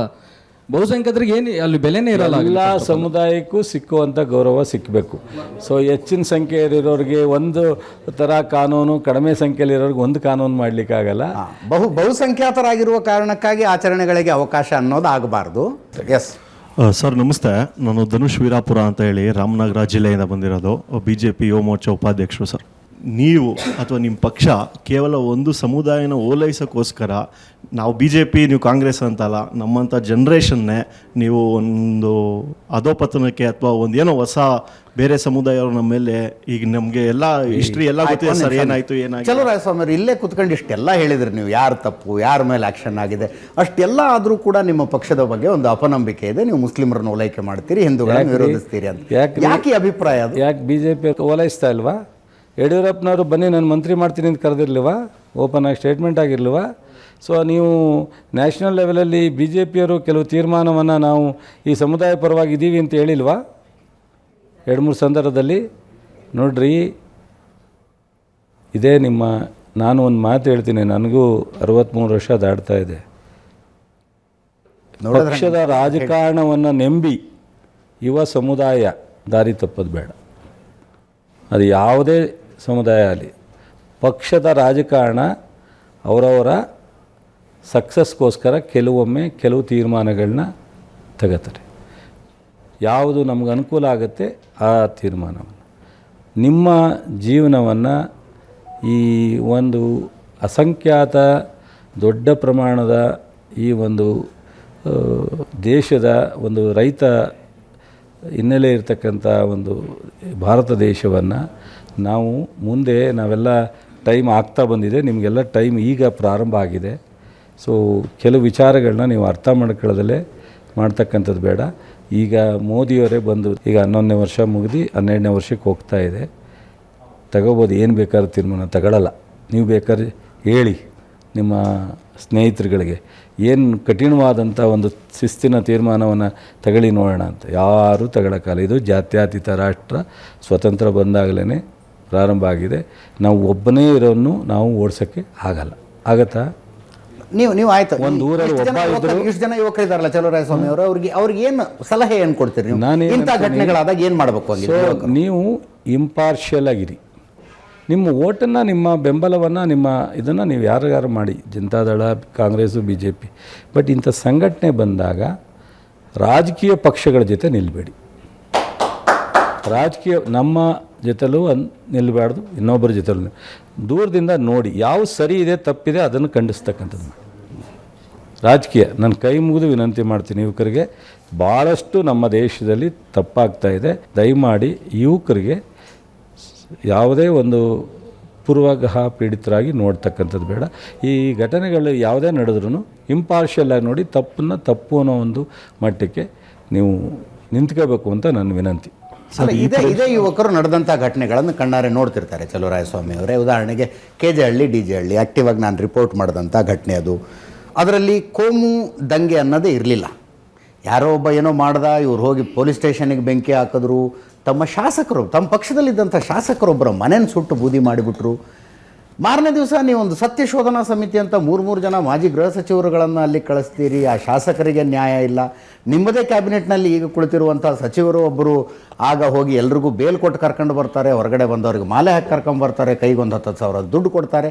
ಅದು ಎಲ್ಲವನ್ನೂ ನೋಡಿದಾಗ ನೀವು ಇಂಪಾರ್ಷಿಯಲ್ ಆಗಿರಿ ಅಂತ ಇಂಥ ಹುಡುಗರಿಗೆ ಹೇಳಿದ್ರೆ ಯಾಕೆ ಕೇಳ್ತಾರೆ ಹೇಳಿ? ಇಂಪಾರ್ಷಿಯಲ್ ಆಗಿದ್ದಾಗಲೇ ಸೊ ಎಲ್ಲ ಪಕ್ಷದ ನಾಯಕರುಗಳು, ಸರ್ಕಾರಗಳು ಸಹ ಸೊ ತೀರ್ಮಾನ ತಗೊಳ್ಳೋದಕ್ಕೆ 10 ಸಾಲ ಯೋಚನೆ ಮಾಡ್ತಾರೆ. ಸೊ ಯುವಕರುಗಳು ನಮ್ಮಿಂದ ನಮ್ಮ ತಪ್ಪನ್ನು ಫೈಂಡ್ ಔಟ್ ಮಾಡ್ತಾರೆ, ನಮ್ಮ ತಪ್ಪನ್ನು ಕಂಡುಹಿಡಿತಾರೆ, ನಮ್ಮ ತಪ್ಪನ್ನು ಖಂಡಿಸ್ತಾರೆ ಅಂತ ಅಂದಾಗ ಸಹಜವಾಗಿ ನಾವು ಯಾವುದೇ ಪಕ್ಷದ ನಾಯಕರುಗಳಲ್ಲಿ ಅಷ್ಟು ಸುಲಭವಾಗಿ ಹೋಗ್ಲಿಕ್ಕಾಗಲ್ಲ. ಈಗ ಏನಾಗಿದೆ, ನಮ್ಮ ಜೊತೆಲಿರೋರು ನಾವು ತಪ್ಪು ಮಾಡಿದ್ರು ಒಪ್ಕೊಳ್ಳೋವಂಥ ಪರಿಸ್ಥಿತಿ ನಿರ್ಮಾಣ ಆಗಿದೆ. ನಾನು ನೋಡಿದ್ದೀನಿ ರಾಜಕಾರಣದಲ್ಲಿ. ಜೈಕರ್ ಹೊರಗಡೆ ಬಂದಾಗ ನನಗೂ ಇಷ್ಟ ಇಲ್ಲ ಸರ್ ಅಂತ ನಾನು ಅನ್ನೋದು, ನಮ್ಮ ಹುಡುಗರು ಯಾರೋ ಇಲ್ಲ ಸರ್ ನಮಗೂ ಇಷ್ಟ ಇಲ್ಲ ಸರ್ ಏನು ಮಾಡೋದು ಅಲ್ಲಿ ಜೊತೆಲಿದ್ದೀವಿ ಅನ್ನೋದು, ಇದೆಲ್ಲ ಹಾಗೇ ಈ ಥರದ್ದೆಲ್ಲ ನಡೀತಾ ಇರ್ತಕ್ಕಂಥ. ಅಂದರೆ ಹಿಂದುತ್ವ ಅಂತ ಹೋಗುವ ಮತಗಳು ನಮಗೂ ಬರಬಹುದು ಅಂತ ಗ್ಯಾರಂಟಿ ಆದರೆ ನೀವು ಮುಸ್ಲಿಮ್ ಅಂತ ಜಾಸ್ತಿ ಹೋಗೋದಿಲ್ಲ ಅಂತ ನಾನು ಅರ್ಥ ಮಾಡ್ಕೊಂಡು ನಾನು ಯಾವತ್ತೂ ಅಂದ್ರೆ ಯಾವುದೇ ಸಮುದಾಯ ಅಂತೇಳಿ ನಾನಂತೂ ತೀರ್ಮಾನ ತಗೊಂಡಿಲ್ಲ. ಬಟ್ ಎಲ್ರಿಗೂ ಈಕ್ವಲ್ ಆಗಿ ನೋಡ್ತೀವಿ. ತಪ್ಪಿತಸ್ಥ ಅಂತ ನೇರವಾಗಿ ಅನೇಕ ಬಾರಿ ಅನೇಕ ಸಮಾರಂಭಗಳಲ್ಲಿ ಹೇಳಿದ್ದೀನಿ. ನನ್ನ ಕ್ಷೇತ್ರದಲ್ಲಿ, ನನ್ನ ಜಿಲ್ಲೆನಲ್ಲಿ ಅನೇಕ ಬಾರಿ ಈ ಥರದ ನಿದರ್ಶನಗಳು ನನ್ನ ಮುಂದೆ ಇದ್ದಾವೆ. ಕಠಿಣವಾದಂಥ ತೀರ್ಮಾನವನ್ನು ತೊಗೊಂಡಿದ್ದೀನಿ. ಸೊ ನನ್ನ ಯಾರೂ ಆ ಥರ ಒಂದು ಸಮುದಾಯಕ್ಕೆ ಸೀಮಿತ ಅಂತಲೇ ನನ್ನನ್ನು ನೋಡಿಲ್ಲ. ನಾನು ಅದು ಆ ಥರ ಭದ್ರಾವತಿಲಿ ಪರಿಸ್ಥಿತಿ ಇರಲಿಕ್ಕಿಲ್ಲ ಅಲ್ಲ ಸಂಗಮೇಶ್ ಅವ್ರದ್ದು? ಎಲ್ಲರೂ ಒಂದೇ ಥರ ಮುಸ್ಲಿಂ ಆಗುವ ಎಲ್ಲರೂ ಒಂದೇ ಥರ ಬಯಸೋಕ್ಕಾಗಲ್ಲ. ಓಟ್ಗೋಸ್ಕರನೇ ಕೆಲವೊಮ್ಮೆ ಮಾತನಾಡೋದು, ಸೊ ಮತ್ತು ಕೆಲವು ಸನ್ನಿವೇಶಕ್ಕೋಸ್ಕರ ಮಾತಾಡೋದು ಸಂದರ್ಭಗಳು ಇವೆಲ್ಲ ಇರುತ್ತೆ ಎಲ್ಲರದ್ದು. ಬಟ್ ನಾವು ಎಲ್ಲನೂ ಅದನ್ನೇ ಫಾಲೋ ಅಪ್ ಮಾಡೋಕ್ಕಾಗಲ್ಲ. ಎಸ್ ಮದ್ದೂರಿಂದ ಹೇಳಿ. ನನ್ನ ಮೊದಲನೇ ಪ್ರಶ್ನೆ ಏನಂದರೆ, ಈ ಇತ್ತೀಚೆಗೆ ಮಾಧ್ಯಮದಲ್ಲಿ ಮತ್ತು ನಾಗರಿಕರ ಸಮುದಾಯದಲ್ಲಿ, ನಮ್ಮ ಮದ್ದೂರಿನ ಎಲ್ಲ ನಾಗರಿಕರ ಸಮುದಾಯದಲ್ಲಿ ಇದು ಅಕ್ರಮವಾಗಿ ಒಂದು ಮಸೀದಿಯನ್ನು ನಿರ್ಮಾಣ ಮಾಡಿ ಅಲ್ಲಿಯ ಸುತ್ತಮುತ್ತ ಸಾರ್ವಜನಿಕರಿಗೆ ತುಂಬ ತೊಂದರೆ ಆಗ್ತಾ ಇದೆ ಇದರಿಂದ ಅಂತೇಳಿ ಸುಮಾರು ಮಾಧ್ಯಮ ಮತ್ತು ಜನಪ್ರತಿನಿಧಿಗಳೆಲ್ಲರೂ ಮಾತಾಡ್ತಾ ಇದ್ದಾರೆ. ತಾವು ಇದ್ರ ಬಗ್ಗೆ ಕ್ರಮ ವಹಿಸಿ ಅದ್ರ ಬಗ್ಗೆ ಏನೋ ಡಮಲಿಸ್ ಮಾಡುವಂಥ ಕ್ರಮನ ತಾವು ತಗೋತೀರಾ ಅಂತ ಮೊದಲನೇದು ಸ್ವಾಮಿ ನಂದು ಶಾಸಕರು.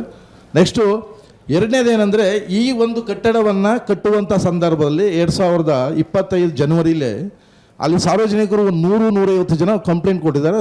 ಸಂಬಂಧಪಟ್ಟ 17 ಇಲಾಖೆ ಕೊಟ್ಟಿದ್ದಾರೆ, ಕೇಂದ್ರ ಸರ್ಕಾರದಿಂದ ಹಿಡಿದು ರಾಜ್ಯ ಸರ್ಕಾರದವರೆಗೂ. ನಂತರ ಮಾನವ ಹಕ್ಕು ಆಯೋಗ ಕೂಡ ಕೊಟ್ಟಿದ್ದಾರೆ ಅವರಲ್ಲಿ. ನಂತರ ಪುರಸಭೆಯವರಿಗೂ ಹಿಂದೆ ಕನ್ನಡ ರಾಜ್ಯೋತ್ಸವ ಮಾಡಬೇಕಾದ್ರೆ ನಾವು ಈ ಥರ ಮಾಡ್ತೀವಿ ಅಂತೇಳಿ ಪುರಸಭೆಯವರು ಕೊಟ್ಟು, ಪುರಸಭೆಯವರು ಕೂಡ ಸಂಬಂಧಪಟ್ಟಂಥ ರಕ್ಷಣಾ ಇಲಾಖೆಗೆ ಬರೆದಿದ್ದಾರೆ. ಇವರ ಒಂದು ಕಾರ್ಯಕ್ರಮ ಮಾಡ್ತಾರೆ, ಅಲ್ಲಿ ಈ ಥರ ಮುಸ್ಲಿಮ್ಸಿಂದ ಅವ್ರಿಗೆ ತೊಂದರೆ ಆಗ್ತಾ ಇದೆಯಂತೆ, ನೀವು ಅವ್ರಿಗೆ ರಕ್ಷಣೆ ಕೊಡಿ ಅಂತೇಳಿ ಪುರಸಭೆಯವರು ಒಂದು ನಿರ್ಣಯ ಮಾಡಿ ಕನ್ನಡ ರಾಜ್ಯೋತ್ಸವ ಕಾರ್ಯಕ್ರಮ ಕೊಡ್ತಾರೆ. ಓಕೆ, ಪುರಸಭೆ ಕೊಡ್ತಾರೆ ರೆಫರ್ ಮಾಡಿ. ಪುರಸಭೆಯವರು ಏನು ಮಾಡ್ತಾರೆ, ಅದು ಪುರಸಭೆಯವ್ರು ಕೊಡ್ತಾರೆ ಪೊಲೀಸ್ ಸ್ಟೇಷನ್ಗೆ. ಪೊಲೀಸ್ ಸ್ಟೇಷನ್ ಅವ್ರು ಏನು ಮಾಡ್ತಾರೆ, ನೀವು 3-4 ಮಾಡಿದಿರಿ, ನೀವು ಅಲ್ಲಿ ಚಿಕ್ಕ ಜಾಗ, ಇಕ್ಕಟ್ಟಾದ ಪ್ರದೇಶ, ಈ ಥರ ಕನ್ನಡ ರಾಜ್ಯೋತ್ಸವ ಮಾಡೋದಕ್ಕೆ ಈ ಜಾಗದಲ್ಲಿ ಆಗೋದಿಲ್ಲ, ನೀವು ಬೇರೆ ಜಾಗನ ಹುಡಿಕೊಂಡು ವಿಶಾಲವಾದ ಜಾಗದಲ್ಲಿ ನೀವು ಮಾಡಿ ಅಂತ ಒಂದು ಲೆಟ್ರನ್ನ ರಿಟರ್ನ್ ಅವ್ರಿಗೆ ಅನೌನ್ಸ್ಮೆಂಟ್ ಕೊಡ್ತಾರೆ ಅವರು. ಈ ಥರ ಹಿಂದೆ ಅವರು ಮತ್ತೆ ಅಲ್ಲಿ ಪೌರ ಕಾರ್ಮಿಕರಿದ್ದಾರೆ, 2 ವಾರ್ಡಲ್ಲಿದ್ದಾರೆ ಸಚಿವರೇ, ಅವರು ದನ ಕುಯ್ಯೋದು, ಮಾಂಸ ತಿಂದು ಎಸೆಯೋದು, ಹೋಗಿ ಬರೋ ಹೆಣ್ಣು ಮಕ್ಕಳನ್ನೆಲ್ಲ ಬೊಯ್ಯೋದು, ತಿರುಗಾಡಕ್ಕೆ ತೊಂದರೆ ಕೊಡುವುದೆಲ್ಲ ಅಲ್ಲಿ ನಡೀತಾ ಇದೆ. ಈ ಪ್ರಶ್ನೆಯಲ್ಲಿ ನನಗೆ ಕಾಣಿಸ್ತಾ ಇರೋದು ಒಂದು ಡೀಪ್ ಡಿವೈಡು.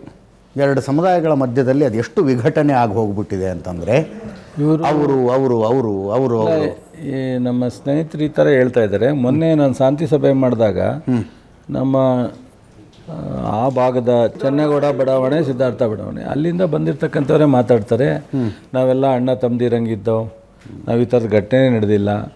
ನಮ್ಮ ಒಬ್ಬ ಮುಸ್ಲಿಮ್ಸು ಅದೇ ಥರ ಹೇಳ್ತಾನೆ, ಒಬ್ಬ ಹಿಂದೂನೂ ಅದೇ ಥರ ಹೇಳ್ತಾನೆ. ನಮ್ಮ ತಂದೆ ಶವ ಸಂಸ್ಕಾರಕ್ಕೆ ಅವರೆಲ್ಲ ಬಂದು ನಿಂತ್ಕೊಂಡು ಸಹಾಯ ಮಾಡಿದ್ರು ಅಂತ ಅವರು ಹೇಳ್ತಾರೆ. ನನಗೆ ಆಶ್ಚರ್ಯ, ಈಗ ಇವ್ರು ಹೇಳೋದು ಕೇಳಲ್ಲ ಅವ್ರು ಹೇಳೋದು ಕೇಳಲ್ಲ ಅಂತ ನಂಗೆ ಡೌಟ್ ಆಗ್ತಾ ಇದೆ. ನನಗೆ ಪೂರ್ತಿ ಆ ಒಂದು ಬಡಾವಣೆ ವಿಚಾರ ಸಂಪೂರ್ಣವಾಗಿ ಗೊತ್ತಿಲ್ಲ. ಈ ಮಸೀದಿ ವಿಚಾರದಲ್ಲಿ ಇವ್ರು ಏನು ಹೇಳ್ತಾ ಇದ್ದಾರೆ, ಸೊ ಅದು ಮಸೀದಿ ಉದ್ಘಾಟನೆ ಆಗೋದಕ್ಕಿಂತ ಮುಂಚೆ ಒಂದು ಕಂಪ್ಲೇಂಟ್ ಆಗಿತ್ತು, ಅದು ಅಕ್ರಮವಾಗಿದೆ ಅಂತ. 23ರಲ್ಲಿ ಲೈಸೆನ್ಸ್ ತೊಗೊಂಡಿದ್ದಾರೆ ಪುರಸಭೆಯಿಂದ. 23ರಲ್ಲಿ ಲೈಸೆನ್ಸ್ ತೊಗೊಂಡು ಕಟ್ಟಿದ್ದಾರೆ. ಸೊ ಇಲ್ಲ 21ರಲ್ಲಿನೋ ಅಂತ ಕಾಣುತ್ತೆ. 21ರಲ್ಲಿ ತೊಗೊಂಡು, ಬಟ್ ಮೊನ್ನೆ 1 ವರ್ಷದಿಂದ ಉದ್ಘಾಟನೆ ಆಗಿದೆ. ಹೌದು ಹೌದು. ಬಟ್ ನನ್ನ ಮಟ್ಟದವ್ರಿಗೂ ಜಿಲ್ಲಾ ಮಟ್ಟದವ್ರಿಗೂ ಯಾವತ್ತೂ ಈ ಕಂಪ್ಲೇಂಟ್ ಬಂದಿಲ್ಲ. ಸೊ ತಾಲೂಕು ಮಟ್ಟದಲ್ಲಿ ನಡೆದಿರ್ಬೋದೇನೋ. ನನಗೆ ನಾನು ಉಸ್ತುವಾರಿ ಸಚಿವನಾಗಿದ್ದೀನಿ, ಲೋಕಸಭಾ ಸದಸ್ಯನಾಗಿದ್ದೀನಿ, ಹಿಂದೆನೂ ಸಚಿವನಾಗಿ ಕೆಲಸ ಮಾಡಿದ್ದೀನಿ. ಯಾವತ್ತೂ ಈ ಮಸೀದಿ ಬಗ್ಗೆ ಸೊ ಈ ಥರ ಬೇಡ, ಬೇಕು, ಇಲ್ಲಿ ಅನಧಿಕೃತವಾಗಿ ಕಟ್ತಾ ಇದ್ದಾರೆ ಅನ್ನೋ ಕಂಪ್ಲೇಂಟ್ ನನ್ನ ಹತ್ರ ಬಂದಿಲ್ಲ. ಈಗಲೂ ಸಹ ಉದ್ಘಾಟನೆ ಪುರಸಭೆಯಿಂದ ಪರ್ಮಿಷನ್ ತಗೊಂಡಿದ್ದಾರೆ, ಅಷ್ಟು ಮೀರಿ ನಿಮ್ಮ ಹತ್ರ ಏನಾದ್ರು ದಾಖಲೆಗಳಿದ್ರೆ ಕೊಡಿ, ಪರಿಶೀಲನೆ ಅದನ್ನು ನಾನು ಪರಿಶೀಲಿಸ್ತೀನಿ. ಎಸ್ ಎಸ್ ಸರ್, ಉದಯಾರಾಧ್ಯ ಅಂತ JDS ಪಾರ್ಟಿಯಿಂದ. ಮೊನ್ನೆ ಭಾನುವಾರದ ರಾತ್ರಿ ನಡೆದಕ್ಕಂಥ ಘಟನೆಯನ್ನು ನೀವು ವಿವರಣೆ ಕೊಡುವಾಗ ಹೇಳ್ತೀರಿ ಇದು ಪೂರ್ವ ನಿಯೋಜಿತ ಕೃತ್ಯ ಅಂತ. ಹೌದು, JDS ಮತ್ತು BJPಯವರ ಕುತಂತ್ರದಿಂದ ಪೂರ್ವ ನಿಯೋಜಿತವಾಗಿ ಮಾಡಿದೆ ಅಂತ ಒಂದು ಕಡೆ ಹೇಳಿಕೆ ಕೊಡ್ತೀರಾ. ಆದರೆ ಇದು ಪೂರ್ವ ನಿಯೋಜಿತ ಕೃತ್ಯ ಅಂತ ನಿಮಗೆ ಗೊತ್ತಿದ್ದಾಗ ನಿಮ್ಮದೇ ಸರ್ಕಾರ ಇದೆ, ನಿಮ್ಮದೇ MLA ಇದ್ದಾರೆ, ನಿಮ್ಮದೇ ಗುಪ್ತಚರ ಇಲಾಖೆ ಇದೆ, ನೀವು ಯಾಕೆ ತಡೆಯೋಕ್ಕಾಗಲಿಲ್ಲ? ಹೆಚ್ಚಿನ ಭದ್ರತೆ ಕೊಟ್ಟು ತಡಿಬೋದಾಗಿತ್ತಲ್ಲ. ಈ ಹಿನ್ನೆಲೆ ಎಲ್ಲ ನೋಡಿದಾಗ ಇದು ಹಿನ್ನೆಲೆ JDSನವ್ರದ್ದಿದೆ ಅಥವಾ BJPಯವ್ರದ್ದಿದೆ ಅಂತ ಹೇಳಿಲ್ಲ. ಯಾರು ವ್ಯಕ್ತಿ ಅಥವಾ ಪ್ರಬಲವಾದಂಥ ಶಕ್ತಿ ಇದ್ರ ಹಿನ್ನೆಲೆ ಇದೆಯಾ ಇಲ್ವಾ ಅನ್ನೋದನ್ನು ತಿಳ್ಕೊಳ್ಳೋದಲ್ಲೇ ಮಾತಾಡಲ್ಲ. ಎಂಕ್ವೈರಿ ಬಂದ ಮೇಲೆ ಮಾತಾಡ್ತೀನಿ ಅಂತ ಹೇಳಿದ್ದೀನಿ. ಸರ್ ನಮಸ್ತೆ, ನನ್ನ ಹೆಸರು ಆಶಾಗೌಡ ಅಂತ, ದೊಡ್ಡಬಳ್ಳಾಪುರದಿಂದ ಬಂದಿದ್ದೀನಿ. ನೀವು ಏನು 2019 ನವೆಂಬರ್ 9ರಲ್ಲಿ ಒಂದು ಅಯೋಧ್ಯ ತೀರ್ಪು ರಾಮ ಮಂದಿರಕ್ಕೆ ಕೊಡಬೇಕಾದಾಗ ನಮ್ಮ ದೊಡ್ಡಬಳ್ಳಾಪುರ ಕಡೆ ರವಿ ಚೆನ್ನಣ್ಣವರವರು ಒಂದು ಸಭೆ ಕರೆದ್ರು, ಹಿಂದೂ ಮುಸ್ಲಿಮ್ಸನ್ನ ಕರೆದುಬಿಟ್ಟು ಅಲ್ಲಿ ಕೋರ್ಟ್ ಏನು ಆದೇಶ ಕೊಡುತ್ತೋ ಅದೆಲ್ಲವಕ್ಕೂ ನಾವು ಒಪ್ಕೊಳ್ಬೇಕಾಗುತ್ತೆ. ಯಾವುದೇ ಕಾರಣಕ್ಕೂ ಹಿಂದೂ ಮುಸ್ಲಿಂ ಘರ್ಷಣೆಗಳು ಮಾಡ್ಕೊಬೇಡಿ, ಜಗಳಗಳು ಮಾಡ್ಕೊಬೇಡಿ, ಇದರಿಂದ ರಕ್ತಪಾತಗಳಾಗುವಂಥ ಸಂಭವ ಇದೆ ಅಂತೇಳಿ ಒಂದು ಬಿಸಿನ ಅವರು ನಿಯಂತ್ರಣ ಮಾಡಿಸಿದ್ರು. ಅದೇ ರೀತಿ ನೀವು ಸಹ ಹೋದ ವರ್ಷ ನಾಗಮಂಗಲದಲ್ಲಿ ಆಗಿತ್ತು ಘರ್ಷಣೆ, ಅದನ್ನೆಲ್ಲ ಮನಗೊಂಡು ಫಸ್ಟೇನೆ ಗೌರಿ ಗಣೇಶ ಹಬ್ಬಕ್ಕಿಂತ ಮೊದಲ ಒಂದು ದಿವಸದಲ್ಲಿ ಹೋದ ವರ್ಷ ಈ ರೀತಿ ಸಿಚುಯೇಷನ್ ಇತ್ತು, ಈ ರೀತಿ ಅದಾಗಬಾರ್ದು, ಅದಾಗದಂತೆ ನೋಡ್ಕೊಳ್ಳುವುದು ಮುಸಲ್ಮಾನ್ ನನಗೆ ಮೈಂಡ್ ಸೆಟ್ಟಿನ ಬಗ್ಗೆನೇ ಕ್ವಶನ್ ಇದೆ ಮೇಡಮ್. ಒಂದು ನಿಮಿಷ ಹೇಳ್ತೀನಿ ಕೇಳಿ. ಹೇಳಿ ಸರ್. ಗಣೇಶನ ಮೆರವಣಿಗೆ ದುರ್ಗಮ್ಮನ ಗುಡಿ ಮುಂದೆ ಹೋದ್ರೆ ಸಮಸ್ಯೆ ಆಗತ್ತಾ? ಇಲ್ಲ ಸರ್, ಇಲ್ಲ. ಈಶ್ವರ ಗುಡಿ ಮುಂದೆ ಹೋದ್ರೆ ಸಮಸ್ಯೆ ಆಗತ್ತಾ? ಆಗಲ್ಲ. ಜೈನ ಬಸ್ದಿ ಮುಂದೆ ಹೋದ್ರೆ ಸಮಸ್ಯೆ ಆಗತ್ತಾ? ಆಗಲ್ಲ. ಅಕಸ್ಮಾತ್ ಬೌದ್ಧ ವಿಹಾರ ಇದ್ರಲ್ಲಿ ಹೋದ್ರೆ ಸಮಸ್ಯೆ ಆಗತ್ತಾ? ಆಗಲ್ಲ. ಎಲ್ಲೂ ಇಲ್ಲದೆ ಇರೋ ಸಮಸ್ಯೆ ಇಲ್ಲೇ ಬರ್ತಾ ಇದೆ ಅಂದ್ರೆ ಅದಕ್ಕೆ ಬೇರೆ ರೀತಿಯ ಸೊಲ್ಯೂಷನ್ ಬೇಕಾಗುತ್ತೆ. ಒಂದು ನಿಮಿಷ ಕೇಳಿಸ್ಕೊಳ್ಳಿ. ಇಫ್ತಿಯಾರ್ ಕೂಟಗಳಿಗೆ ಹೋಗಿ ಬರಬಹುದು ಅನ್ನೋದಾದರೆ, ಅಂದರೆ ಹಿಂದೂಗಳ ಇಫ್ತಿಯಾರ್ ಕೂಟಕ್ಕೆ ಹೋಗಿ ಅವ್ರಿಗೊಂದು ವಿಶ್ ಮಾಡಿ ಊಟ ಮಾಡ್ಕೊಂಡು ಬರ್ಬೋದು ಅನ್ನೋದಾದರೆ, ಗಣೇಶನ ಮಂಟಪಕ್ಕೂ ಮುಸ್ಲಿಮರು ಬಂದು ಒಂದು ಹಾರೈಕೆ ಮಾಡಿ ನಮಸ್ಕಾರ ಮಾಡಿ ಹೋಗುವಂಥ ಸಿಚುವೇಶನ್ ಬರ್ಬೇಕ್ರಿ. ಅದನ್ನು ಸೌಹಾರ್ದತೆ ಅಂತಾರೆ. ಪೊಲೀಸರು ನಿಂತ್ಕೊಂಡು ಯಾಕೆ ಕಾಯಲಿಲ್ಲ? ಬೇಹುಗಾರಿಕೆ ಏನು ಪೊಲೀಸರಿಗೆ ಗಣೇಶನಿಗೆ ಭದ್ರತೆ ಕೊಡೋದೇ ಕೆಲಸ ಆಗ್ಬೇಕಾ? ಒಂದು ನಿಮಿಷ ಕೇಳಿಸ್ಕೊಳ್ಳಿ. ನೀವು ಶಾಂತಿ ಸಭೆಗಳನ್ನು ಯಾಕೆ ಮಾಡಲಿಲ್ಲ, ಅದನ್ನ ಯಾಕೆ ಮಾಡಲಿಲ್ಲ, ಇದನ್ನ ಯಾಕೆ ಮಾಡಲಿಲ್ಲ? ಇನ್ನು ಎಲ್ಲ ಹಬ್ಬಕ್ಕೂ ಎಲ್ಲ ಸಮುದಾಯದವ್ರ ಜೊತೆ ಶಾಂತಿ ಸಭೆ ಮಾಡ್ಕೊಂಡು ಹಬ್ಬ ಅನ್ನೋದು ಲಾ ಆ್ಯಂಡ್ ಆರ್ಡರ್ ಪ್ರಾಬ್ಲಮ್ ಅಲ್ರಿ, ಸಂಭ್ರಮದ ವಿಷಯ ಅದು. ನೀವು 63 ವರ್ಷ ಚಲುವರಾಯಸ್ವಾಮಿ ಅವರೇ, ಇನ್ನೊಂದು 10-15 ವರ್ಷ ರಾಜಕಾರಣ ಮಾಡ್ತೀರಿ, ನೆಕ್ಸ್ಟ್ ಜನ್ರೇಷನ್ ಬರುತ್ತಲ್ಲ, ಅವ್ರಿಗೆ ಏನು? ಅದನ್ನೇ ನಾನು ಕೈ ಮುಗಿದು ವಿನಂತಿ ಮಾಡ್ಕೊಂಡದ್ದು, ಇದು ಒಳ್ಳೆಯದಲ್ಲ. ಇಂಥ ಒಂದು ಸನ್ನಿವೇಶಗಳನ್ನ ಪೊಲೀಸ್ನಿಂದ ನಿಯಂತ್ರಣೆ ಮಾಡಬೇಕು ಅಂತ ಎಕ್ಸ್ಪೆಕ್ಟ್ ಮಾಡೋದೇ ಮಹಾ ಅಪರಾಧ. ನಾವು ಚಲುವರಾಯಸ್ವಾಮಿ ಅವರೇ ಮೊನ್ನೆ ಹುಬ್ಬಳ್ಳಿಗೆ ಹೋಗ್ತಿದ್ದೆ, ತುಮಕೂರು ಹತ್ರ ಒಂದು ಢಾಬಾದಲ್ಲಿ ನಿಲ್ಲಿಸಿದ್ರು, ಒಂದು 8-10 ಜನ ರೈತರು ಯೂರಿಯಾ ಸಮಸ್ಯೆ ಹೇಳ್ಕೊಂಡು. ಇನ್ನೂ ಬಗೆಹರಿತಿಲ್ವಾ ಸರ್ ಅದು? ಯೂರಿಯಾ ಸಮಸ್ಯೆ ಕಳೆದ ಏಪ್ರಿಲಿಂದನೇ ಪ್ರಾರಂಭ ಆಗಿದೆ. ಇಡೀ ರಾಷ್ಟ್ರದಲ್ಲಿ ಇರೋ ಸಮಸ್ಯೆ ಇದು. ನಮಗೆ ಒಂದು 2022ರಲ್ಲಿ ಕೇಂದ್ರದ ಒಬ್ಬರು ಸಚಿವರು ನಾವು ಇಂಪೋರ್ಟನ್ನು ನಿಲ್ಲಿಸ್ತೀವಿ, ಪೂರ್ತಿ ನಾವು ನಮ್ಮ ದೇಶಕ್ಕೆ ಬೇಕಾಗ್ತಕ್ಕಂಥ ಫರ್ಟಿಲೈಸರ್ಸ್ನ ನಾವು ಪ್ರೊಡಕ್ಷನ್ ಮಾಡ್ತೀವಿ ಅಂತ. ಬಹುಶಃ ಮೊನ್ನೆ ಒಂದು ಹೈದರಾಬಾದಲ್ಲಿ ಒಂದು ಯೂನಿಟ್ ಇದೆ, ಸೊ ಕಂಟಿನ್ಯೂಸ್ ಆಗಿ 3 ಮಂತ್ಸ್ ಸ್ಟಾಪ್ ಆಗಿದೆ. ಸೊ ಅಲ್ಲಿ ನಮ್ಮ ಕೃಷಿ ಸಚಿವರೇ ಹೋಗಿ ನೋಡ್ಕೊಂಬಂದಿದ್ದು, ಭಾಳ ಪ್ರಾಬ್ಲಮ್ ಆಗಿದೆ. ಈಗ ಇರಾನ್ ಗಲಾಟೆ ನಡೀತಾ ಇದೆ, ಇಂಪೋರ್ಟ್ ಇಲ್ಲ. ಚೈನಾದಲ್ಲಿ ಇಂದ ರಾ ಮೆಟೀರಿಯಲ್, ರಷ್ಯಾ ಯುಕ್ರೇನ್ ನಡೀತಾ ಇದೆ, ಎಲ್ಲೂ ಇಲ್ಲ. ಇಲ್ಲಿ 40% 50% ರಿಕ್ವೈರ್ಮೆಂಟ್ಗೆ ಕೊರತೆ ಆಗಿದೆ. ಸೊ ಈ ಫರ್ಟಿಲೈಸರ್ ಸಪ್ಲೈ ಮಾಡೋದು ಪೂರ್ಣ ಪ್ರಮಾಣದ ಕೇಂದ್ರ ಸರ್ಕಾರ ಜವಾಬ್ದಾರಿ. ಇಲ್ಲಿವರೆಗೆ ಸ್ವತಂತ್ರ ಬಂದ ಮೇಲೆ ಅದನ್ನು ರೇಟ್ ಫಿಕ್ಸ್ ಮಾಡೋದಾಗಲಿ, ಇಂಪೋರ್ಟ್ ಮಾಡೋದಾಗಲಿ, ಪ್ರೊಡಕ್ಷನ್ ಮಾಡೋ ಕಂಟ್ರೋಲ್ ಆಗಲಿ ಎಲ್ಲವೂ ಅವ್ರದ್ದೇ. ಸೊ ಇವತ್ತು ನಮ್ಮದು ಒಂದೇ ರಾಜ್ಯ ಅಲ್ಲ, ಬಿ ಜೆ ಪಿ ಆಡಳಿತ ಮಾಡ್ತಾ ಇರ್ತಕ್ಕಂಥ ಬಿಹಾರು, ಯು ಪಿ, ಹರಿಯಾಣ, ನಮ್ಮ ಆಂಧ್ರ ಇರ್ಬೋದು, ತೆಲಂಗಾಣ ನಮ್ಮದಿದ್ರೆ ಆಂಧ್ರ ಬಿ ಜೆ ಪಿ ಇದಿದೆ. ಸೊ ಎಲ್ಲ ಕಡೆನೂ ಕೊರತೆ ಇದೆ. Nano urea nano urea introduce ಮಾಡಿದ್ದಾರೆ. ಸೊ ಇದೇನು ಮಾಡಿದ್ರು ಇದನ್ನು ರಾಜಕೀಯ, ನಾನು ಅಸೆಂಬ್ಲಿಲಿ ಚರ್ಚೆ ಆದಾಗ ಉತ್ತರ ಕೊಟ್ಟೆ, ನೀವು ಗಮನಿಸಿದ್ರೆ ಹೋಗಿಲ್ಲ. ಸೊ ಅರ್ಲಿ ಪೂರ್ವ ಮುಂಗಾರಿನಲ್ಲಿ ನಾವು DAPನ ಕಂಟ್ರೋಲ್ ಮಾಡಿದ್ವು. DAP ಯೂರಿಯಾನ ಮಣ್ಣಿನ ಸತ್ವ ಹಾಳಾಗ್ತಾ ಇದೆ, ಇಳುವರಿ ಕಡಿಮೆ ಆಗ್ತಾ ಇದೆ, ಮತ್ತು ಆಹಾರದಲ್ಲಿ ಕಂಪ್ಲೀಟು ಕಲಬೆರಕೆ ಆಗ್ತಾ ಇದೆ. ಇದನ್ನೆಲ್ಲ ಕಂಟ್ರೋಲ್ ಮಾಡಬೇಕಂತಂದರೆ ಸಾವಯವ ಪದ್ಧತಿಗೆ ಹೋಗಬೇಕು. ಸೊ ಇವತ್ತು ಸುಭಾಷ್ ಪಾಳೇಕರ್ ಪದ್ಧತಿಯನ್ನು ನಾವು ಅನುಸರಿಸಬೇಕು. ಹಿಂದೆ ಈ ಹಸಿರು ಕ್ರಾಂತಿ ಆದಾಗ ನಾವು ಎಲ್ಲಿ ಫುಡ್ಡು ಕಡಿಮೆ ಆಯಿತೋ ಆವಾಗ ಅದನ್ನು ಬೆಳಿಲಿಕ್ಕೋಸ್ಕರ ಈ ಫರ್ಟಿಲೈಸರ್ಸ್ನ ಇಂಟ್ರೊಡ್ಯೂಸ್ ಮಾಡಿದ್ವಿ. ಈಗ ಅದನ್ನು ಕಂಟ್ರೋಲ್ ಮಾಡಲಿಕ್ಕೆ ಸ್ವಲ್ಪ ದಿನ ತಗೊಳುತ್ತೆ ಅನ್ನೋದನ್ನು ಲಾಸ್ಟ್ ಟೈಮ್ ನಾನೇನು ಮಾಡಿದೆ, ರೈತರಿಗೆಲ್ಲ ಪಾಂಪ್ಲೆಟ್ ಹಾಕಿ ಎಲ್ಲ ಸಂಘಟನೆಯವ್ರು ಕರೆದು ಎಲ್ಲ ಶಾಸಕರಿಗೆ, ಮಂತ್ರಿಗಳಿಗೆ ರಿಕ್ವೆಸ್ಟ್ ಮಾಡಿ ನಾವು ಒಂದು ಸ್ವಲ್ಪ ಯೂರಿಯಾನ ಫಸ್ಟ್ ಟೈಮ್ ಒಬ್ಬ ಕೃಷಿ ಸಚಿವರ ಬಾಯಲ್ಲಿ ಸುಭಾಷ್ ಪಾಳೇಕರ್ ಹೆಸರನ್ನು ಕೇಳ್ತಾ ಇರೋದು ಖುಷಿ ಆಯಿತು. DAP ಕಡಿಮೆ ಮಾಡಿ ಕಾಂಪ್ಲೆಕ್ಸನ್ನು ಒಂದು ಸ್ವಲ್ಪ ಮಿಕ್ಸ್ ಮಾಡಿ ಅಂತ 30% ನಾವು ಕಡಿಮೆ ಮಾಡಿದೆವು. ರಿಕ್ವೈರ್ಮೆಂಟ್ಗೆ 30% ಯೂಸ್ ಕಡಿಮೆ ಆಯಿತು. ಈಗ ಯೂರಿಯಾದಲ್ಲೂ ಅದೇ ಲೈನಲ್ಲಿ ಹೋಗ್ತಾ ಇದೆ ನಾನು.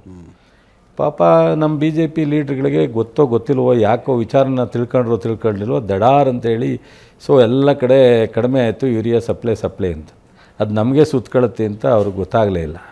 ಸೊ ಅವ್ರು ಕೇಳಿದ್ರು, ನಾನು ಅವರು ಏನಾದ್ರು ಈ ಪ್ರತಿಭಟನೆ ಇದೆಲ್ಲ ಮಾಡದೇ ಇದ್ದರೆ ಅಪೋಸಿಷನವರು, ನಾನು ಇದನ್ನು ಬಹುಶಃ ಏನು ಸಪ್ಲೈ ಕಡಿಮೆ ಇದೆ ಇಷ್ಟರಲ್ಲೇ ನಮ್ಮ ರೈತರಿಗೆ ನ್ಯಾನೋ ಯೂರಿಯನ್ನು ಕೊಟ್ಟು ಮ್ಯಾನೇಜ್ ಮಾಡಿ ರೈತರನ್ನ ತೊಗೊಂಡೋಗ್ತಿದ್ದು. ಸೊ ನಾವು ಸಪ್ಲೈ 3,50,000 ಸಪ್ಲೈ ಕಡಿಮೆ ಇದೆ. ಜುಲೈ ಬರೋದ್ರೊಳಗಡೆ ನಮಗೆ 1,27,000 ಕಡಿಮೆ ಆಗೋಯ್ತು. ಕೊಡಲೇ ಇಲ್ಲ, ಅದು ಇನ್ನೂ ಕೊಟ್ಟಿಲ್ಲ ಆ ಬ್ಯಾಲೆನ್ಸನ್ನು. ಆಗಸ್ಟಲ್ಲಿ 90,000 ಕೊಟ್ಟೇ ಇಲ್ಲ. ಈಗ ಸೆಪ್ಟೆಂಬರ್ನಲ್ಲಿ ಸೊ ಇವೆಲ್ಲ ಬ್ಯಾಲೆನ್ಸ್ ಲೆಕ್ಕ ಹಾಕೊಂಡ್ರೆ 3,50,000 ನಮಗೆ ಶಾರ್ಟೇಜ್ ಇದೆ, ಕೇಂದ್ರದಿಂದ ಕೊಡಬೇಕಾಗಿರುತ್ತೆ. 3 ದಿವಸದಿಂದ ಪೇಪರ್ ಫ್ರಂಟ್ ಪೇಜ್ನಲ್ಲಿ ಸುದ್ದಿ ನೋಡಿದೆ ಸರ್, 2 ವರ್ಷದಲ್ಲಿ 2,400 ರೈತರ ಆತ್ಮಹತ್ಯೆಯ ಪ್ರಮಾಣ ಏನು ಕಡಿಮೆ ಆಗಿಲ್ಲ. ನಾವು ಸಾಲ ಬಾಧೆ ತಿಂಗಳ 2,000 ದುಡ್ಡು ಹೋಗೋದ್ರಿಂದ ಕುಟುಂಬದ ಮೇಲಿನ ಒತ್ತಡ ಕಡಿಮೆ ಆಗ್ಬೋದು ಅನ್ನೋ ನಿರೀಕ್ಷೆ ಇತ್ತು ನಮಗೆ. 5 ಗ್ಯಾರಂಟಿ ಕೊಟ್ಟ ಮೇಲೆ ನೀವು ಹೇಳ್ದಂಗೆ ಸೊ ಆತ್ಮಹತ್ಯೆ ಕಡಿಮೆ ಆಗುತ್ತೆ ಮತ್ತು ಅವರಿಗೆ ಪ್ರೋತ್ಸಾಹ. 2,000 ರೂಪಾಯಿ ಅಂದರೆ ದೊಡ್ಡ ಪ್ರಮಾಣದ ಒಂದು ಆರ್ಥಿಕ ಹೆಲ್ಪ್ ಆಗುತ್ತೆ. ಸೊ 10 kg ಅಕ್ಕಿ ಬರುತ್ತೆ, ಕರೆಂಟ್ ಫ್ರೀ ಇರುತ್ತೆ, ಎಲ್ಲ ನಾವು ಎಕ್ಸ್ಪೆಕ್ಟ್ ಮಾಡಿದ್ದೆವು. ಬಟ್ ಕಂಪೇರಿಟಿವ್ಲಿ ಕಡಿಮೆ ಆಗ್ತದೆ. ಕಡಿಮೆ ತೃಪ್ತಿ ಪಡೋವಂಥ ವಿಚಾರ ಅಲ್ಲ. ಸಂಪೂರ್ಣವಾಗಿ ಇವತ್ತು ಕೋಲಾರದಲ್ಲಿ ಆತ್ಮಹತ್ಯೆ ಇಲ್ಲ, 0 ಅಲ್ಲಿ. ಸೊ ಆ ಥರ ಸಂಪೂರ್ಣವಾಗಿ ನಿಂತಾಗ ಬಹುಶಃ ಯಾವ್ಯಾವ ಕಾರಣಕ್ಕೆ ಹಾವೇರಿನಲ್ಲಿ ಜಾಸ್ತಿ ಆಗ್ತಾಯಿದೆ. ನಾವು ಸಹ ಸರ್ಕಾರದಲ್ಲಿ ನಮ್ಮ ಮುಖ್ಯಮಂತ್ರಿಗಳು ರಿಕ್ವೆಸ್ಟ್ ಮಾಡಿದ್ದೀನಿ. ಸೊ ಇದು ಮಂಡ್ಯನೂ ರೈತರ ಆತ್ಮಹತ್ಯೆಯನ್ನು ಕಡಿಮೆ ಅಲ್ಲ, ಅಷ್ಟು ಒಳ್ಳೆ ನೀರಾವರಿ ಇರೋ ಜಿಲ್ಲೆ. ಆರ್ಥಿಕ ಸಮಸ್ಯೆಯಿಂದ ಮಾತ್ರ ಅಥವಾ ಕೃಷಿ ಸಮಸ್ಯೆಯಿಂದ ಮಾತ್ರ ಆತ್ಮಹತ್ಯೆ ಆಗುತ್ತೆ ಅನ್ನೋದು ನನಗೆ ನಂಬಲಿಕ್ಕಾಗಲ್ಲ. ಹಲವಾರು ಬೇರೆ ಬೇರೆ ಮನುಷ್ಯನಿಗೆ ವೈಯಕ್ತಿಕವಾದಂಥ ಅನೇಕ ಸಮಸ್ಯೆಗಳಿಂದ ಕೆಲವು ಇನ್ಸಿಡೆಂಟ್ ಆಗ್ತವೆ. ಇದು ಒಂದು ಆರ್ಥಿಕ ಸಮಸ್ಯೆನೂ ಒಂದು ಪಾರ್ಟ್ ಇರ್ಬೋದು, ಅಥವಾ ಕೃಷಿನಲ್ಲಿ ಹಿನ್ನಡೆ ಆಗ್ತಕ್ಕಂಥದ್ದು ಒಂದಷ್ಟು ಇರ್ಬೋದು. ಬಟ್ ಆದರೆ ಬೇರೆ ವೈಯಕ್ತಿಕವಾದಂಥ ಅನೇಕ ಸಮಸ್ಯೆಗಳು ಸಹ ಇದೆ. ವೈಯಕ್ತಿಕ ಸಮಸ್ಯೆಗಳು ಸರ್ಕಾರಿ ನೌಕರಿಗಿರೋದಿಲ್ವಾ? ರಾಜಕಾರಣಿಗಳಿಗೆ ಧೈರ್ಯ ಆ ಕ್ಷಣದಲ್ಲಿ ರಾಜಕಾರಣಿಗಳಿಗೂ ಇರ್ತವೆ, ಸರ್ಕಾರಿ ನೌಕರಿಗೂ ಇರ್ತವೆ, ಖಾಸಗಿ ನೌಕರರಿಗೂ ಇರ್ತವೆ. ಆತ್ಮಹತ್ಯೆ ರೈತರಷ್ಟೇ ಮಾಡ್ಕೊಳ್ಳೋ ಪ್ರತಿಯೊಬ್ಬರಿಗೂ ಸಮಸ್ಯೆ ಇರುತ್ತೆ. ಅದನ್ನು ಆ ಧೈರ್ಯವಾಗಿ ಅದನ್ನು ಎದುರಿಸುವಂಥ ಆ ಟೈಮ್ನಲ್ಲಿ ಸಿಚುವೇಶನ್ ಬೇಕು. ಸೊ ಅವ್ರಿಗೆ ಯಾರಾದರೂ ಅಕ್ಕಪಕ್ಕ 4 ಜನ ಸ್ನೇಹಿತರು ಇರಬೇಕು, ಇಲ್ಲ ಫ್ಯಾಮಿಲಿ ಮೆಂಬರ್ಸ್ ಇರಬೇಕು, ಅವ್ರಿಗೆ ಧೈರ್ಯ ತುಂಬೋರು ಆಗಬೇಕು. ಆ ಸಮಸ್ಯೆ ಬಂದಾಗ ಪರಿಹಾರ ಆಗುತ್ತೆ. ಅದರ ಜೊತೆಗೆ ನಮ್ಮ ಕಡೆಯಿಂದ ಒಂದು ಸಲಹೆ, ನೀವೇನು ಪ್ರಗತಿಪರ ರೈತರ ಹೆಸರುಗಳನ್ನು ಹೇಳಿದ್ರಲ್ಲ, ನೀವು ಮಿನಿಸ್ಟರ್ಗಳು ಅವ್ರ ಮನೆಗೆ ನೀವು ಹೋದಂಗೆ ಬೇರೆ ಬೇರೆ ಸಚಿವರು ಹೋಗಿ, ಶಾಸಕರುಗಳು ಹೋಗಿ ರೈತರನ್ನ ಕರ್ಕೊಂಡು ಹೋಗಿ ಅವ್ರ ಜಮೀನಿಗೆ. ನಾನು ಅಗ್ರಿ ಕಾಲೇಜಿಗೆ ಕರ್ಕೊಂಡು ಹೋಗೋದ್ರಿಂದ ಎಷ್ಟರ ಮಟ್ಟಿಗೆ ಲಾಭ ಇದೆಯೋ ನನಗೆ ಗೊತ್ತಿಲ್ಲ ಸರ್.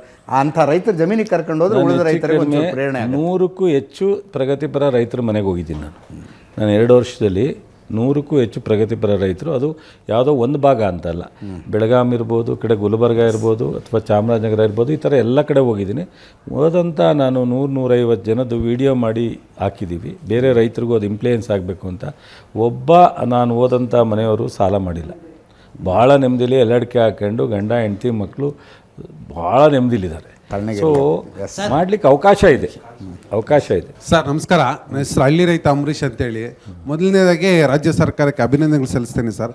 ಇಡೀ ರಾಜ್ಯದಲ್ಲಿ ಹಳ್ಳಿ ರೈತರು ಹೆಣ್ಮಕ್ಳು ಇವತ್ತು ಅನೇಕರು ದೇವಸ್ಥಾನಗಳಿಗೆ ಹೋಗೋ ಪದ್ಧತಿ ಸ್ಟಾರ್ಟ್ ಆಗಿದೆ. ಯಾಕಂದರೆ ಅದನ್ನು ನೀವು ಶಕ್ತಿ ಯೋಜನೆ ಅಂತ ಒಂದು ಕಾರ್ಯಕ್ರಮ ಕೊಟ್ಟಿದ್ದಾರೆ ಸರ್, ಅದರಿಂದಾನೇ ಇವತ್ತು ಹಿಂದುತ್ವ ಅನ್ನೋದು ಜಾಸ್ತಿ ಆಗ್ತದೆ ಒಂದು. ಆಮೇಲೆ ಈಗ ಯೂರಿಯಾದ ಬಗ್ಗೆ ಮಾತಾಡಿದ್ರಲ್ಲ ಸರ್, ಸೊ ಯೂರಿಯಾ ಬಗ್ಗೆ ಆಧಾರ್ ಕಾರ್ಡಲ್ಲಿ ಏನು ಆಗ್ತಾ ಇದೆ ಕೊಡ್ತಾ ಇದ್ದಾರೆ. ಸೊ ಪಾಣಿ ತೊಗೊಂಡು ಕೊಟ್ಟರೆ ಸ್ವಲ್ಪ ಸ್ಕ್ಯಾಮ್ ಕಮ್ಮಿ ಆಗುತ್ತೆ ಸರ್. ಯಾಕಂದರೆ ನಮ್ಮ ಮನೇಲಿ 4 ಜನ ಇರ್ತಾರೆ ಅಂದ್ಕೊಳ್ಳಿ, 4 ಜನ ಆಧಾರ್ ಕಾರ್ಡ್ ತೊಗೊಂಡು 4 ಯೂರಿಯಾಗಳನ್ನ ನಾನು ತೊಗೊಂಡು ಮನೇಲಿ ಎತ್ತಿಟ್ಟಿರ್ತೀನಿ. ಸೊ ಅದರಿಂದ ನನಗೆ ಬೇಕಾಗಿರೋದು ಬರೀ 2 ಚೆಲ್ಬಿಟ್ಟು 2 ಅಲ್ಲೇ ಇಟ್ಟಿರ್ತೀನಿ. ಯಾರ ಬೇರೆಯವ್ರು ಆಗ್ಬೋದು ಅಂತ ಅಂದಾಜು ಮಾಡ್ಕೊಂಡು ಅಡ್ವಾನ್ಸ್ ಅದೊಂದು ಪಾಣಿ ನೋಡ್ಕೊಂಡು ಕೊಡಿ ಅಂತ. ಹೌದು ಸರ್, ಅದೊಂದು. ಆಮೇಲೆ ಈ ಔಷಧಿಗಳಲ್ಲಿ ದೊಡ್ಡ ಮಾಫಿ ಆಗ್ತಾ ಇದೆ ಸರ್. ರೈತರಿಗೆ ನಾವು ಔಷಧಿ ಹೋಗ್ಬೇಕಂದ್ರೆ ನಮ್ಗೆ GST ಬಿಲ್ ಕೊಡಲ್ಲ ಅವರು. ಕಾಮನ್ ಆಗಿ ಹಂಗೆ ಕೋರ್ ಕಟ್ಬಿಟ್ಟು ಯಾವುದೊಂದು ಚೀಟಿಯಲ್ಲಿ ಕೊಟ್ಬಿಟ್ಟು ಹಂಗೆ ಕಳಿಸ್ಬಿಡ್ತಾರೆ. ಸೊ ಆ ದೃಷ್ಟಿಯಿಂದ ಅವ್ರ ಮೇಲೆ ಸ್ವಲ್ಪ ಹೆಚ್ಚಿಗೆ ಗಮನ ಇರಲಿ ಸರ್ ಅಂತ ಮನವಿ ಮಾಡ್ಕೊತೀನಿ. ಆಧಾರದ ಮೇಲೆ ಕೊಡ್ತಾ ಇಲ್ಲ, RTC ಮೇಲೆ ಕೊಡೋದು. ಎಲ್ಲರ ಕಡೆ ಕೊಟ್ಟಿದ್ರೆ ನಾನು ತಕ್ಷಣ ಅದನ್ನು ಸ್ಟಾಪ್ ಮಾಡಿ RTC ಮೇಲೆ ಕೊಡಲಿಕ್ಕೆ ಡೈರೆಕ್ಷನ್ ಕೊಡ್ತೀನಿ. ನೀವು ಹೇಳ್ದಂಗೆ ಆಮೇಲೆ ಕೇಸಸ್ ಇದೆಯಲ್ಲ, ಈ ಔಷಧಿ ಇರ್ಬೋದು, ಫರ್ಟಿಲೈಸರ್ಸ್ ಇರ್ಬೋದು, ಈ ಯಾರು ಇಲ್ಲಿ ಇದನ್ನು ತಪ್ಪು ಮಾಡ್ತಾ ಇದ್ದಾರೆ ಅವ್ರ ಮೇಲೆ ಸೀರಿಯಸ್ ಆಗಿ ನಾವು ಲೈಸೆನ್ಸ್ ರದ್ದು ಮಾಡ್ತಾ ಇದ್ದೀವಿ, ಕೇಸು ದಾಖಲೆ ಮಾಡ್ತಾ ಇದ್ದೀವಿ, ಕ್ರಮ ಆಗುತ್ತದೆ. ಕಾಲ್ಸದ್ದೆ ಸ್ವಲ್ಪ ಅವಾಯ್ಡ್ ಮಾಡಿ. ಅದೆಲ್ಲೂ ಆಗ್ದಂಗೆ ನೋಡ್ಕೊತಾ ಇದ್ದೀವಿ. ಸರ್, ರಾಜ್ಯದಲ್ಲಿ ಇತ್ತೀಚೆಗೆ ಮಳೆ ಜಾಸ್ತಿಯಾಗಿ ಅನಾವೃಷ್ಟಿಯಿಂದ ರೈತರದ್ದು ಬೆಳೆ ಭಾಳ ಹಾಳಾಗಿದೆ. ಹೌದು. ಅದಕ್ಕೆ ನಿಮ್ಮ ಸರ್ಕಾರದಿಂದ ಒಂದು ಎಕರೆಗೆ ಎಷ್ಟು ಪರಿಹಾರ ಕೊಡ್ತಾ ಇದ್ದೀರಿ? ಅದು ಡಿಪೆಂಡ್ ಅಪಾನ್ ಬೆಳೆ ಮೇಲೆ ಹೋಗುತ್ತೆ. ವೆಟ್ಲ್ಯಾಂಡ್ ಬೆಳೆ, ಡ್ರೈಲ್ಯಾಂಡ್ ಬೆಳೆ ಹೋಗುತ್ತೆ. NDRF, SDRF ಅಂತ ಒಂದು ಸ್ಕೀಮ್ ಇದೆ, ಅದರ ಆಧಾರದ ಮೇಲೇ ಕೊಡಬೇಕಾಗತ್ತೆ. ಸರ್ವೆ ಮಾಡಲಿಕ್ಕೆ ಮೊನ್ನೆ ನಾನು, ಮುಖ್ಯಮಂತ್ರಿಗಳು, ರೆವಿನ್ಯೂ ಮಿನಿಸ್ಟ್ರು, ಉಳಿದಂಥ ಅನೇಕ ಸಚಿವರು, ಎಲ್ಲ ಜಿಲ್ಲಾ ಸಚಿವರು ಸಹ ವಿಡಿಯೋ ಕಾನ್ಫರೆನ್ಸ್ ಮೂಲಕ ಮಾಡಿದ್ದೀವಿ. 10 ದಿವಸ ಟೈಮ್ ಕೊಟ್ಟಿದ್ದೀವಿ. ಎಲ್ಲೆಲ್ಲಿ ಡ್ಯಾಮೇಜ್ ಇದೆ ಅದನ್ನೆಲ್ಲ ಜಾಯಿಂಟ್ ಸರ್ವೆ ಮಾಡಿ ರಿಪೋರ್ಟ್ ಕೊಟ್ಟರೆ ಪರಿಹಾರ 11ನೇ ದಿನದಿಂದ ಕಮೆನ್ಸ್ ಮಾಡ್ತೀವಿ ಅಂತ. ನಮ್ಮಲ್ಲಿ ಇನ್ಶೂರೆನ್ಸನ್ನು ಸಹ ಅದರಲ್ಲಿ ಕೊಡ್ತೀವಿ. 5 ಲಕ್ಷ ಹೆಕ್ಟೇರ್ಸ್ ಬಹುಶಃ ಅಂದಾಜು ನಾವು ಕೃಷಿ ಹಾಳಾಗಿದೆ. ತೋಟಗಾರಿಕೆಯೂ ಸಹ 70-80 ಸಾವಿರ ಹೆಕ್ಟೇರ್ಸು ಲಾಸ್ ಆಗಿದೆ. ಅದಕ್ಕೆಲ್ಲ ಒಂದು ಕಡೆ ಪರಿಹಾರ. ಕಳೆದ ಬಾರಿ ನಾವು ಗುಲ್ಬರ್ಗದಲ್ಲಿ 600 ಕೋಟಿ ಇನ್ಶೂರೆನ್ಸಲ್ಲಿ ಪರಿಹಾರ ಕೊಡಿಸಿದ್ದೀವಿ. ಈ ಬೆಳೆನ ಅಷ್ಟೇ 600 ಕೋಟಿ ಪರಿಹಾರ ಕೊಟ್ಟಿದ್ದೀವಿ. ಈ ಸಲ ಸಹ ಇನ್ಶೂರೆನ್ಸ್ನಲ್ಲೂ ಕೊಡ್ತೀವಿ. ಸೊ ಇನ್ಶೂರೆನ್ಸ್ ಇಲ್ಲದೇ ಇರತಕ್ಕಂಥವ್ರಿಗೆ NDRFನಲ್ಲಿ, SDRFನಲ್ಲಿ ಕೊಡ್ತೀವಿ. ಯೂರಿಯಾ ಕಾಳಸಂತೆಯಲ್ಲಿ ಕೇಂದ್ರ ಸರ್ಕಾರ ಕೊಟ್ಟಿದ್ದನ್ನ ಮಾರಾಟಕ್ಕೆ ಈ ಸರ್ಕಾರ ಅವಕಾಶ ಮಾಡಿಕೊಡ್ತದೆ. ಅನ್ಯ ರಾಜ್ಯಕ್ಕೆ ಯೂರಿಯಾ ಹೋಗಿ ಲೋಡ್ ಗಟ್ಟಲೆ ಹೋಗುತ್ತೆ. ಇದು ಯಾರ್ದು ವೈಫಲ್ಯ ಸರ್? ತಪ್ಪು ತಿಳ್ಕೊಬೇಡ.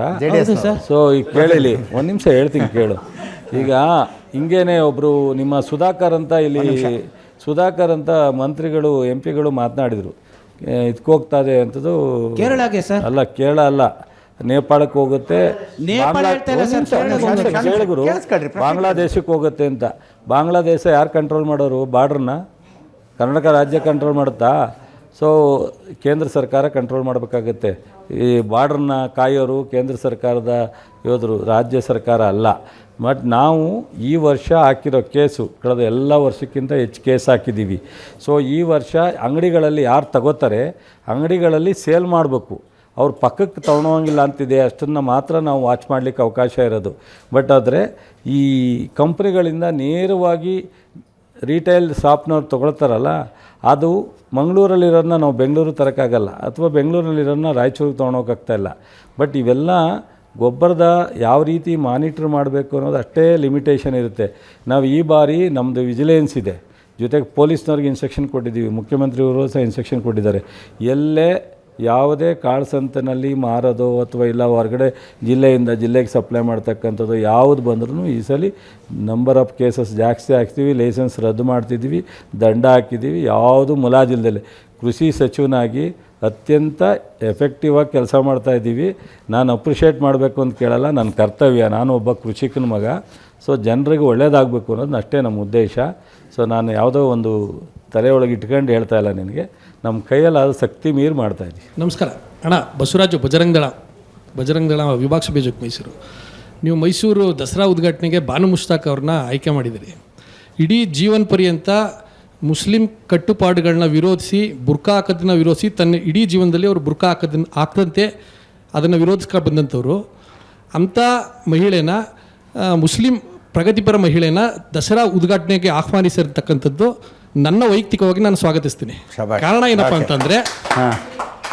ಏನಪ್ಪ ಅಂತಂದರೆ ಮುಸ್ಲಿಂ ಕಟ್ಟುಪಾಡುಗಳನ್ನ ಅಷ್ಟು ಕಟ್ಟುನಿಟ್ಟಿನ ಸಂಪ್ರದಾಯಬದ್ಧ ಒಂದು ಆಚರಣೆ ಒಳಗಡೆ ಅದನ್ನು ವಿರೋಧಿಸ್ತಾ ಇರೋಂಥವ್ರಲ್ಲಿ ಈ ಮಹಿಳೆ ಪ್ರಥಮವಾಗಿ ಅದನ್ನು ವಿರೋಧಿಸಿದಂಥವ್ರು.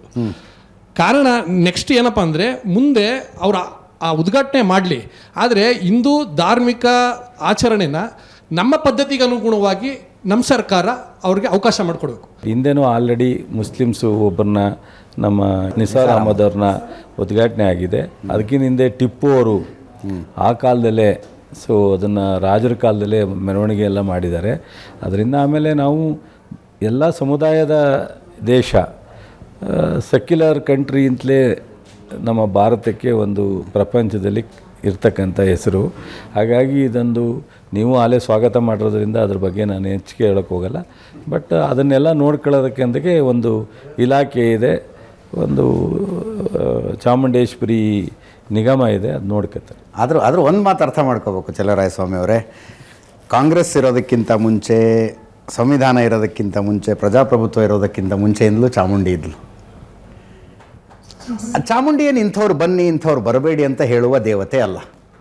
ಆದರೆ ಬಾನು ಮುಷ್ತಾಕ್ ಅವರಿಗೆ ವಿಗ್ರಹ ಆರಾಧನೆಯ ಬಗ್ಗೆ ರಿಸರ್ವೇಷನ್ಸ್ ಇದ್ದಾವೆ. ಅವರ ಧರ್ಮದ ಕಾರಣಕ್ಕೆ ಸಹಜ ಕೂಡ ಅದು. ಅವ್ರ ಧರ್ಮದಲ್ಲಿ ವಿಗ್ರಹಗಳನ್ನು ಆರಾಧನೆ ಮಾಡೋ ಹಾಗಿಲ್ಲ. ಅವರು 2023ರಲ್ಲಿ ಭಾಷಣ ಒಂದು ಮಾಡಿರದೇ ಹೋಗಿದ್ರೆ ಚಪ್ಪಾಳೆ ತಟ್ಟಿ ಎಲ್ಲರೂ ಸ್ವಾಗತ ಮಾಡಿಬಿಡ್ತಿದ್ರು. ಈಗ ಕೆ ಎಸ್ ನಿಸಾರ್ ಅಹಮದ್ ಅವ್ರ ಬಗ್ಗೆ ಯಾರು ಮಾತಾಡೋಕ್ಕಾಗತ್ತಾ?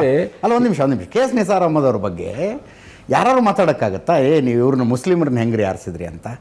ನಿತ್ಯೋತ್ಸವ, ತಾಯಿ ನಿತ್ಯೋತ್ಸವ ಅಂತ ಬರೆದಂಥವ್ರು, ಅಂಥ ಹಾಡುಗಳನ್ನು ಬರೆದಂಥವ್ರು ಅವ್ರ ಹತ್ರ ಯಾಕೆ ದಸರಾ ಉದ್ಘಾಟನೆ ಮಾಡಿದ್ರಿ ಅಂತ ಯಾರೂ ಕೇಳೋದಿಲ್ಲ. ಅಷ್ಟು ಮೂರ್ಖರು ಯಾರೂ ಇಲ್ಲ ಅಂತ ಅನ್ಕೊಳ್ತೀನಿ.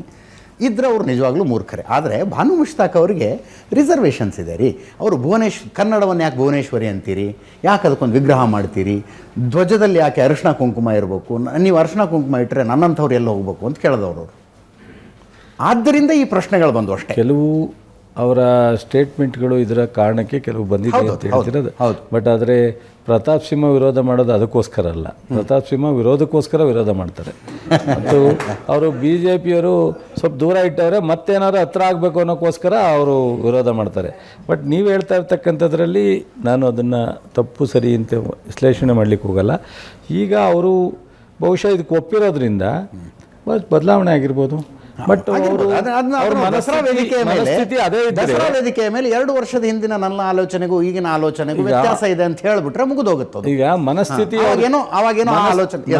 ಅದೇ ಇದ್ರೆ ಕರ್ದಾಗ್ಲೇ ಅಲ್ಲಲ್ಲ, ಮನಸ್ಥಿತಿ ಅದೇ ಇದ್ರೆ ಕರ್ದಾಗ್ಲೇ ನಾನು ಒಪ್ಪಲ್ಲ ಅಂತ ಹೇಳ್ತಿದ್ರು. ಅದರಿಂದ ನಾವು ಈಗ ಅಡ್ವಾನ್ಸ್ ಆಗಿ ಅವ್ರು ಒಪ್ಪಿ ಬರ್ತಾ ಇರೋದ್ರಿಂದ ಅಲ್ಲಿ ಬಂದು ನಾನು ಅದು ಮಾಡಲ್ಲ ಇದು ಮಾಡಲ್ಲ, ನಾನು ಅಲ್ಲಿ ನಿಂತ್ಕೊಳ್ಳಲ್ಲ ಇಲ್ಲಿ ನಿಂತ್ಕೊಳ್ಳಲ್ಲ ಅಂತ ಹೇಳೋಕ್ಕಾಗಲ್ಲ.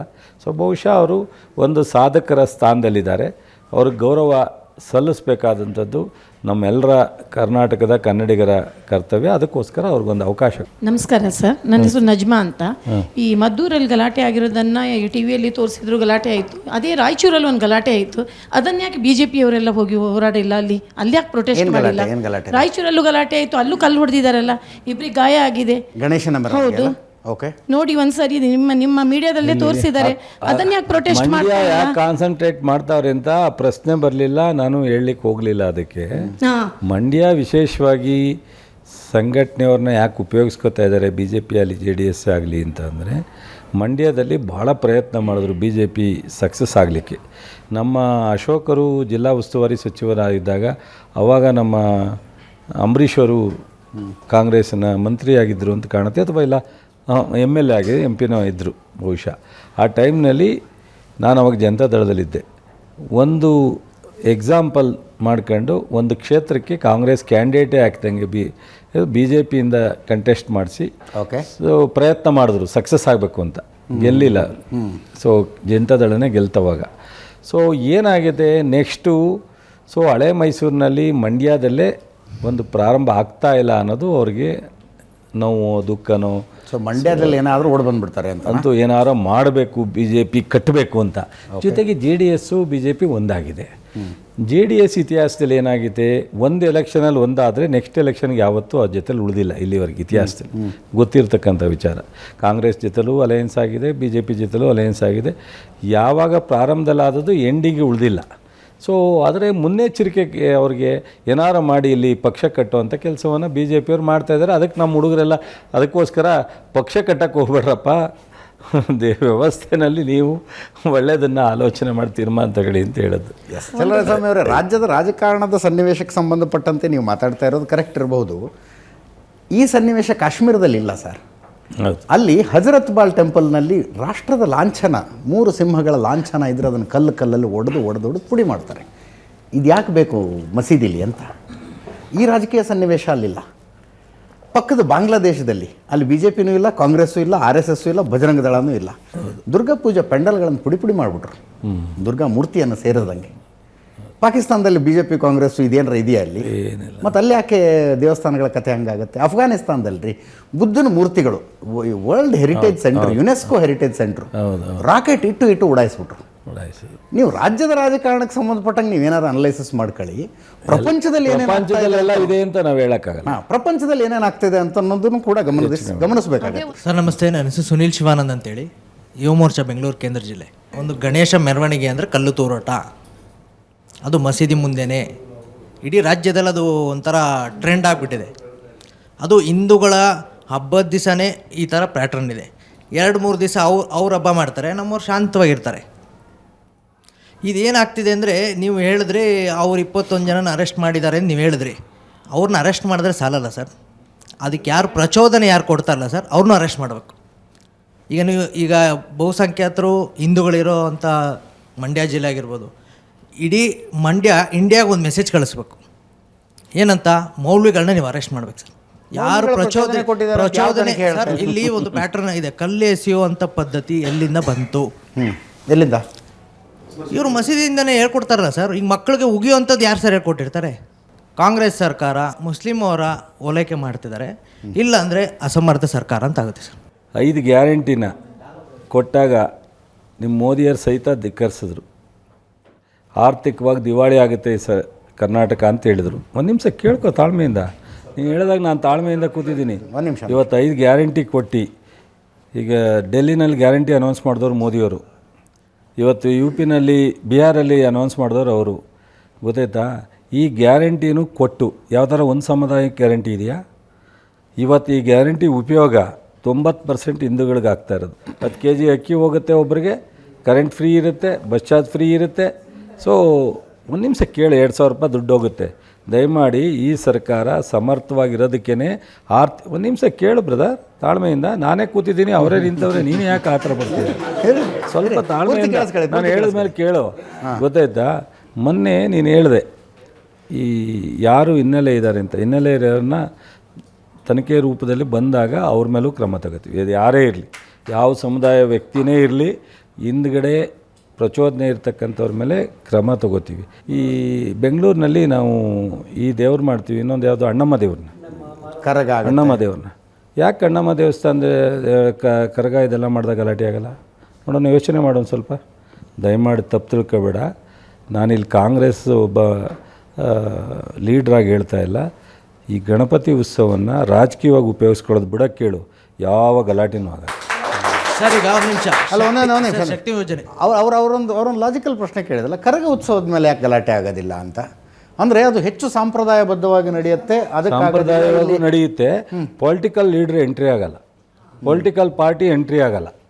ಸೊ ಎಲ್ಲ ಪಾರ್ಟಿಯವರು ಇರ್ತಾರೆ ಅಲ್ಲಿ, ಎಲ್ಲ ಪಾರ್ಟಿಯವರು ಇರ್ತಾರೆ. ಇಲ್ಲಿ ಏನಾಗಿದೆ ಇವಾಗ, ಸೊ BJPಯವರು ಯೂಸನ್ನು ಮತ್ತು ಬೇರೆ ಬೇರೆ ರೀತಿಯಲ್ಲಿ ಅವ್ರ ಪರವಾಗಿ ಈಗ ಇರಬಾರ್ದು ಅಂತಲ್ಲ.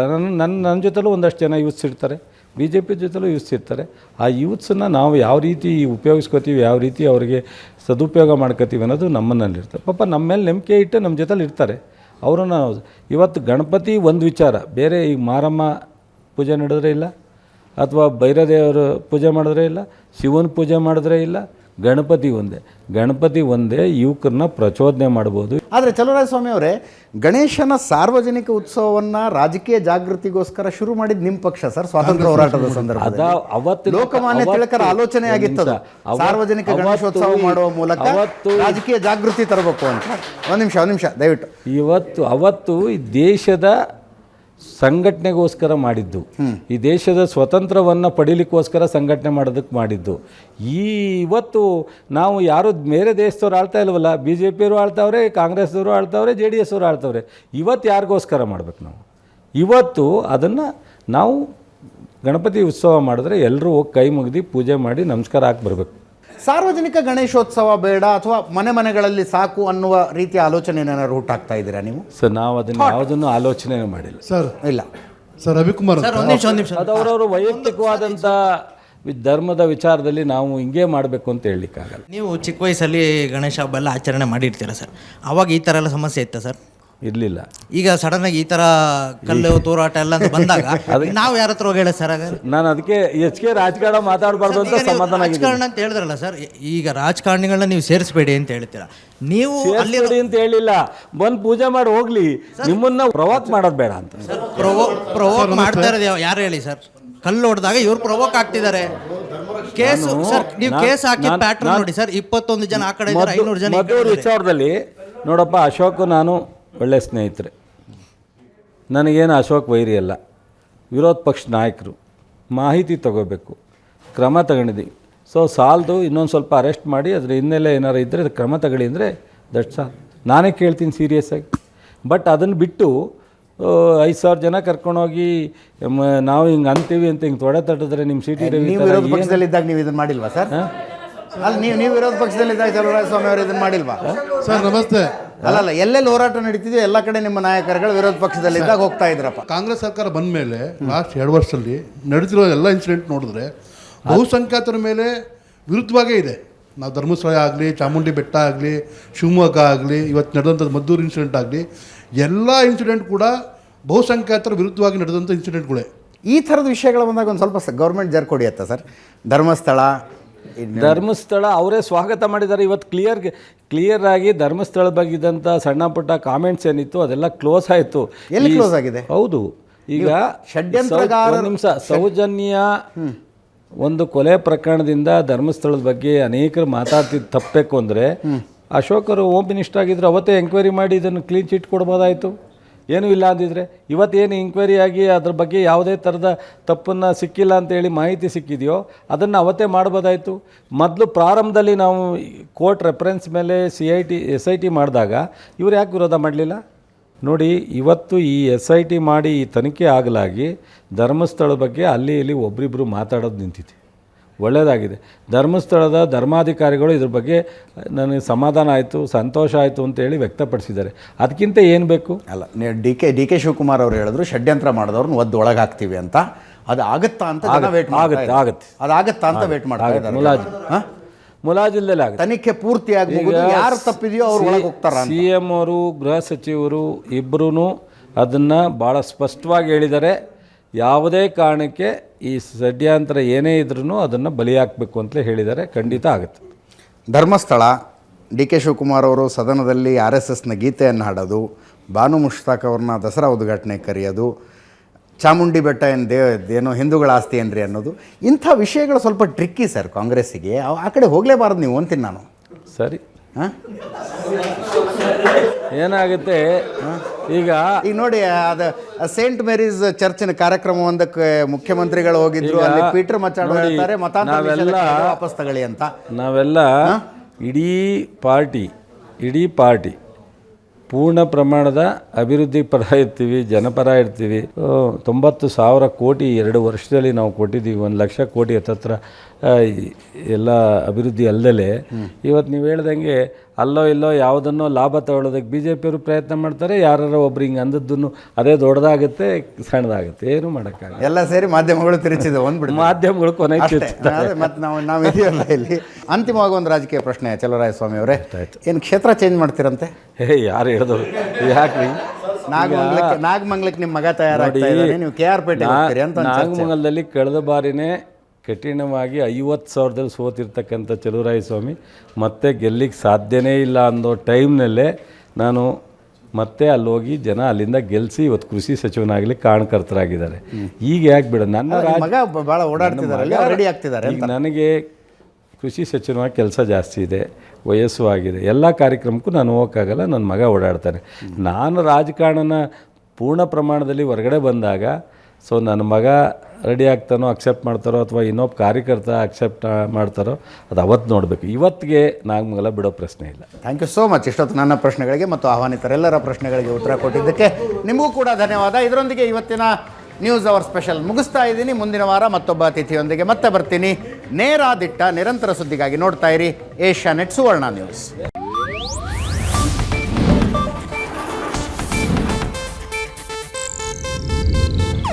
ಇದು ಏಷ್ಯಾನೆಟ್ ನ್ಯೂಸ್ ನೆಟ್ವರ್ಕ್ ಪ್ರಸ್ತುತಿ.